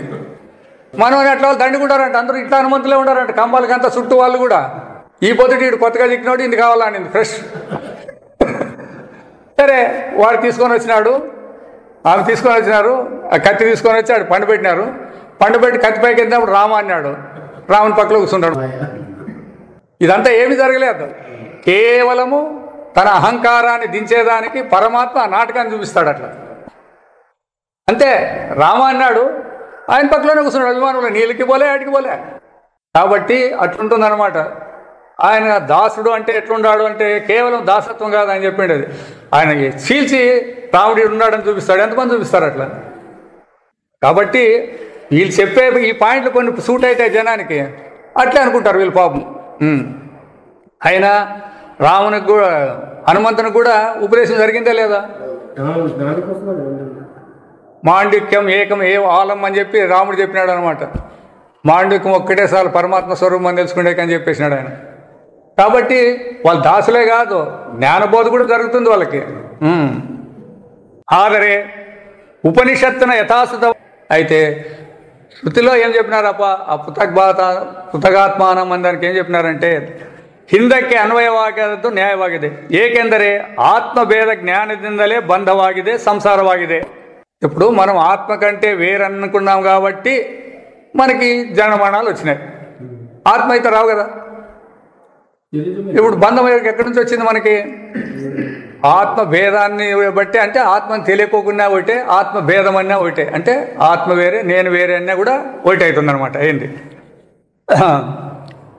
ಎಂಬುದು ಎಲ್ಲರಿಗೂ ಒಪ್ಪಾದ ವಿಷಯವು. ಭೇದ ಜ್ಞಾನವು ದುಃಖ ಶೋಕ ಭಯಾದಿಗಳಿಗೆ ಕಾರಣವೆಂಬುದು ಲೋಕಾನುಭವ ಸಿದ್ಧವಾಗಿದೆ. ఇప్పుడు ఎవరికి దుఃఖం లేదు? అందరికీ ఉంటే లేదా? ఎందుకుంది? సావుకారులు కోటాధీశ్వరులు ఉండారప్ప, వాళ్ళకేం రావు. కోటాధీశ్వరుడైనా దేహానికి రోగాలు ఉంటాయి, అవి తప్పేలేదు. ఇప్పుడు దుడ్లు కావాలనేది కాదు దుఃఖం వచ్చేది, ఇక్కడ రోగాలు కూడా ఉంటాయి కదా. నాకు ఎన్ని కోట్లు ఉంటే ఏం చేయాలప్ప, తినేకి లేదు, షుగర్ ఉండదు, అవి ఉన్నాయి ఇవి ఉన్నాయి బీపీ ఉన్నాయి అంటే ఏం తినేకి లేదు అన్నారు కదా, దుఃఖమే కదా. వాళ్ళు అడిగి తినే వాళ్ళు అన్ని సర్ది విపాసన వేస్తే తింటాంటారు, వీళ్ళకి అవి కూడా తినేకి కదా. ఇట్లా శోకమోహాలు అనేటివి పరమాత్మ స్వరూపాన్ని ఇచ్చిపెడితే ఎవరైనా దేహదారులు అయితే, వాళ్ళు దేవతలు కూడా కావచ్చు అంటుంది, దాంట్లో ఏం ములాది లేదు. దేవతలకు కూడా తప్పుది ఇది. ఎందుకంటే రాక్షసులకి దేవతలకి యుద్ధం జరిగి వాళ్ళు కూడా పరిగెత్తిపోయినారు, దేవతలు కూడా. మరి దేవతలు అందరికీ సాయం చేసేవాళ్ళు వాళ్ళు ఎక్కడ పరిగెత్తరు కాబట్టి ఎవరిని ఇచ్చేలేదు ఇది. ಎರಡು ಪದಾರ್ಥಗಳು, రెండు పదార్థాలు, ఇద్దరు వ్యక్తిಗಳು ಬೇರೆ ಬೇರೆ ఇద్దాక, గడియారము నేను మీరు ఇట్లా వేరు వేరే రెండు పదార్థాలు వేరువేరుగా ఉన్నప్పుడు పరస్పర పరిచ్ఛేదವು ಅಲ್ಪತ್ವವು ತಾರತಮ್ಯವು అనివార్యವಾಗಿರುತ್ತದೆ. నీవు వేరే నేను వేరే, నీవు ఉన్నతుడు కావచ్చు నేను అల్పం కావచ్చు, రెండు సమానంగా ఉండేకి లేదు కదా. ఎక్కడ కూడా కనపడతారు రెండు సమానం అన్నట్లు, కనపడేకేం లేదు. ఎందుకంటే సృష్టిలో తత్పరస్తమగుణ భేదాల వలన ప్రతి ప్రాణి డిఫరెన్స్ ఏంటుండు, ప్రతి ప్రాణి ఏ రెండు కూడా కోయిన్సైడ్ లేదు. ఆ విధంగా ಆಗ ಭಯ ದುಃಖ ಶೋಕಾದಿ ಸಂಸಾರ ಧರ್ಮಗಳಿದ್ದೇ ಇರುವವು. అందువలన ప్రతి ఒక్కరికి కూడా భయం ఉంది, శోకము ఉంది, జనమరణాలు ఆకలి దప్పులు అన్నీ ఉన్నాయి. ఇನ್ನು ఇదే భేద జ్ఞానవన్నే ముక్తికి సాధనವೆಂದು. చూడప్ప, ఈ భేదం ఉంటేనే మీకు మోక్షం వస్తుంది. ఈశ్వరుడు వేరే జీవుడు వేరే అనే భేదం పెట్టుకుంటే మీకు మోక్షం వస్తుంది అంటే ఎట్లా వస్తుంది? ఇప్పుడు భేదం ద్వారానే దుఃఖం వచ్చింది, భేదం ద్వారానే మోక్షం వస్తుందే, రెండింటికి అదే కారణం అంటే సరిపోతుందే అని ಅರ್ಥ ಮಾಡಿದರೆ ಯಾವುದು ಸಂಸಾರಕ್ಕೆ ಹೇತುವು ಮುಕ್ತಿ ಹೇತುವು ಅದೇ ಎಂಬ ಅಪಾರ್ಥವಾಗುವುದು. శనిక్కాయలు తింటే రోగము వస్తుంది, శనిక్కాయలు తింటే బాగా అవుతుంది అంటే ఎట్లది? అదే రోగం వస్తుంది, అదే బాగా చేస్తుంది అన్నట్ల. ఆ భేద బుద్ధి అనేదే మోక్షానికి సాధనము, అదే బంధానికి సాధనం అంటే సరిపోతుందే. జనానికి తెలియదు ఆ విషయము, వాళ్ళేమో దాన్ని కరెక్ట్గా చెప్పేసి ఇచ్చిపెట్టిస్తాడు. ಅಲ್ಲಿಗೆ ಭೇದ ಜ್ಞಾನವು ಕಳೆದುಕೊಳ್ಳತಕ್ಕದ್ದಲ್ಲವೆಂದು సాధిస్తక్కదెందు ఆగవదెంద. కాబట్టి భేద జ్ఞానం దాన్ని మోక్షం అంటే దాన్ని సంపాదిస్తామండి, అంతే కదా. అర్థమైంది, మోక్షం ఇస్తుందప్ప అంటే దాన్ని సంపాదిస్తామనే బుద్ధి వస్తుందా రాదా అని వస్తుంది. శాస్త్ర ಹೊಸದಾಗಿ ಏನನ್ನು ಹೇಳಿದಂತಾಗುವುದಿಲ್ಲ. ఈ వేదాంతం వచ్చి ఏం చెప్పినట్ల జనానికి, బంధమే మోక్షానికి కారణము, అదే భేదము, అదే బంధానికి కారణం అని చెప్పింది. ఈ వేదాంతం ఏంటి రావాలా అని అదే ఉన్నప్పుడు దీంతో పనే ఉండదు, ఈ విద్యతో పనే ఉండదు మనందరికీ. కాబట్టి ಆದರೆ శృతిಯಲ್ಲಿ ద్వైత జ్ఞానವನ್ನು ಅಲ್ಲಗಳೆದು ద్వైతం అనేదాన్ని తీసివేసి ఏకత్వ జ్ఞానದಿಂದಲೇ ముక్తియందు ఘంటాఘోషವಾಗಿ సారుತ್ತದೆ. అద్వయ స్వరూపం ద్వారానే మోక్షం, ద్వైత జ్ఞానం ద్వారా ఎప్పటికీ మోక్షం అనేది వచ్చేకి లేదని ఘంటాఘోషంగా సాటింది. భేదవాదిಗಳಂతా శృతివాక్యಗಳನ್ನು కైబిడಬೇಕಾಗುವುದು. కాబట్టి ఎవరైతే ఈ భేదవాదులు ఉంటారు చూడండి, ఇట్లా వాళ్ళు శృతిని ఒప్పుకోవాల్సిన పని లేదు, వాళ్ళకే సరిపోతుంది. ఈ వేదాంతంతో పనే ఉండదు వాళ్ళకి, వేరే పని లేదు. ఇల్లవే ಬೇರೊಂದು అర్థವನ್ನು కల్పిస్తారు, కాకపోతే దీనికి వేరే అర్థం చెప్తారు వాళ్ళంతే. ఒకటే ఉంటే రెండు ఎట్లు కనపడే, ఇన్ని నానా రకాలు ఎట్లు కనపడే అని చెప్తే మనం కూడా ఎట్లా కనపడతాయి, కనపడేయలేదు ఎట్లా అని మనం కూడా వాళ్ళ ఎమిడితే పోయేకైతుంది. కాబట్టి ಆಗ ಶ್ರುತ್ಯತ್ವವೆಂಬುದು ವ್ಯಾಖ್ಯಾನ ಮಾಡುವವರ ಮನಸ್ಸಿಗೆ ಒಪ್ಪಾದ ಅರ್ಥವಾಗಿ ಪರಿಣಮಿಸಿ ತನ್ನ ತನವನ್ನು ಕಳೆದುಕೊಳ್ಳುವುದು అంటాడు. ఏ వేదాంతం అయితే ఉందో ఆ అద్వయ స్వరూపము తన స్వరూపాన్ని పోగొట్టుకుంటుంది, ఇట్లా వాళ్ళ చేతిలోకి దిగితేను అని. వ్యాఖ్యానకాల చేతిలో పడితే ఈ శృతి వాక్యాలన్నీ కూడా తమ యొక్క నిజస్వరూపం ఏం చెప్పాలని వచ్చినాయో వాటిని పోగొట్టుకుంటాయి. ಅದರಿಂದ ನಾವು ಮೇಲೆ ತಿಳಿಸಿದಂತೆ ಪೃಥಕ್ ಎಂದರೆ ಈಶ್ವರನಿಗಿಂತ ಬೇರೆಯಾಗಿ ತಾನೆಂದು ಭಾವಿಸಿದ ಅಜ್ಞಾನದಿಂದಲೇ ಸಂಸಾರವು అనಲ್ಲ. పృథక్ అంటే ఏమి? పరమాత్మ కంటే నేను వేరే అన్నప్పుడు ఏమై భేదం వచ్చింది. అయితే నువ్వైనావా? అదొకటే పాయింట్ ఆడ. పరమాత్మ కంటే నేను వేరే అన్నప్పుడు నువ్వు కల్పించుకున్నావు. సహజంగా నువ్వు కూడా పరమాత్మ స్వరూపుడే. కాబట్టి ఆ విధంగా ఈశ్వరునింದ ಬೇರೆಯಾಗಿ ತಾನೆಂದು ಭಾವಿಸ್ತಾ అజ్ఞానದಿಂದಲೇ ఆ తప్పు తెలివి వలన సంసారವೆಂದು పుట్టి చనిపోయేది. ఈశ్వరుನ తನ್ನ ఆత్మನೆಂದು ತಿಳಿದು భేద జ్ఞానವನ್ನು నీగి, ఈశ్వరుడు అంటే ఎవరు అనుకున్నావు? నా స్వరూపం ఏంటనే ఈ అజ్ఞానం అనేదంతా కూడా పటాపంచలైపోయి పోగొట్టుకొని నీకు కొಲ್ಲುವುದರಿಂದ ముక్తి ಎಂದು మంత్రార్థವನ್ನು అనుసంధాన ಮಾಡಬೇಕು. ఇట్లా ఆ మంత్రాన్ని ఎట్లా అనుసంధానం చేయాలా అంటే అట్ట చేస్తే సరిపోతుంది. పృథక్ అంటే ఆయన వేరే ఉన్నాడు, ఈ భగవంతుడు వేరే ఉన్నాడు, జీవుడు వేరే ఉన్నాడు అనకూడదు. పరమాత్మ నాకంటే వేరని కల్పించుకున్నందువలన భేదం లేదు. నీవు కల్పించుకున్నావు ద్వారా నువ్వు విన్నట్లయితే, ఆ అనుభవాన్ని నువ్వు చూసుకున్నట్లయితే నీ అజ్ఞానాన్ని పోగొట్టుకొని నీ స్వరూపంలో నువ్వు ఉంటావు అనేది మంత్రార్థం యొక్క అభిప్రాయము. ఈ విషయದಲ್ಲಿ ಮತ್ತೆ విచార ಮಾಡೋಣ. కాబట్టి ఇంతేకాదు, మళ్ళా దీని మీద ఎంతవరకు మనకి అనుమానాలు ఉంటాయో అనుమానాలు తీరే వరకు శ్రవణం చేయాల. ఎన్నాళ్ళప్ప మేము వినేదంటే మీ ఇష్టం. అది ఎంతవరకు తినాలంటే నీ కడుపు నిండే వరకు తినాలా. 4 ముద్దలు తినలేమంటే అట్లా. ఓం అసతో మా సద్గమయ, ఓమా జ్యోతిర్గమయ, మృత్యోర్మా అమృతంగమయ. ఓం సహనావవతు సహనౌ భునక్తు వీర్యం కరవావహై తేజస్వినావధీతమస్తు మా విద్విషావహై. ఓం పూర్ణమద పూర్ణమిదం పూర్ణాత్ పూర్ణముదచ్యతే పూర్ణస్య పూర్ణమాదాయ పూర్ణమేవావశిష్యతే. ఓం శాంతి శాంతి శాంతి.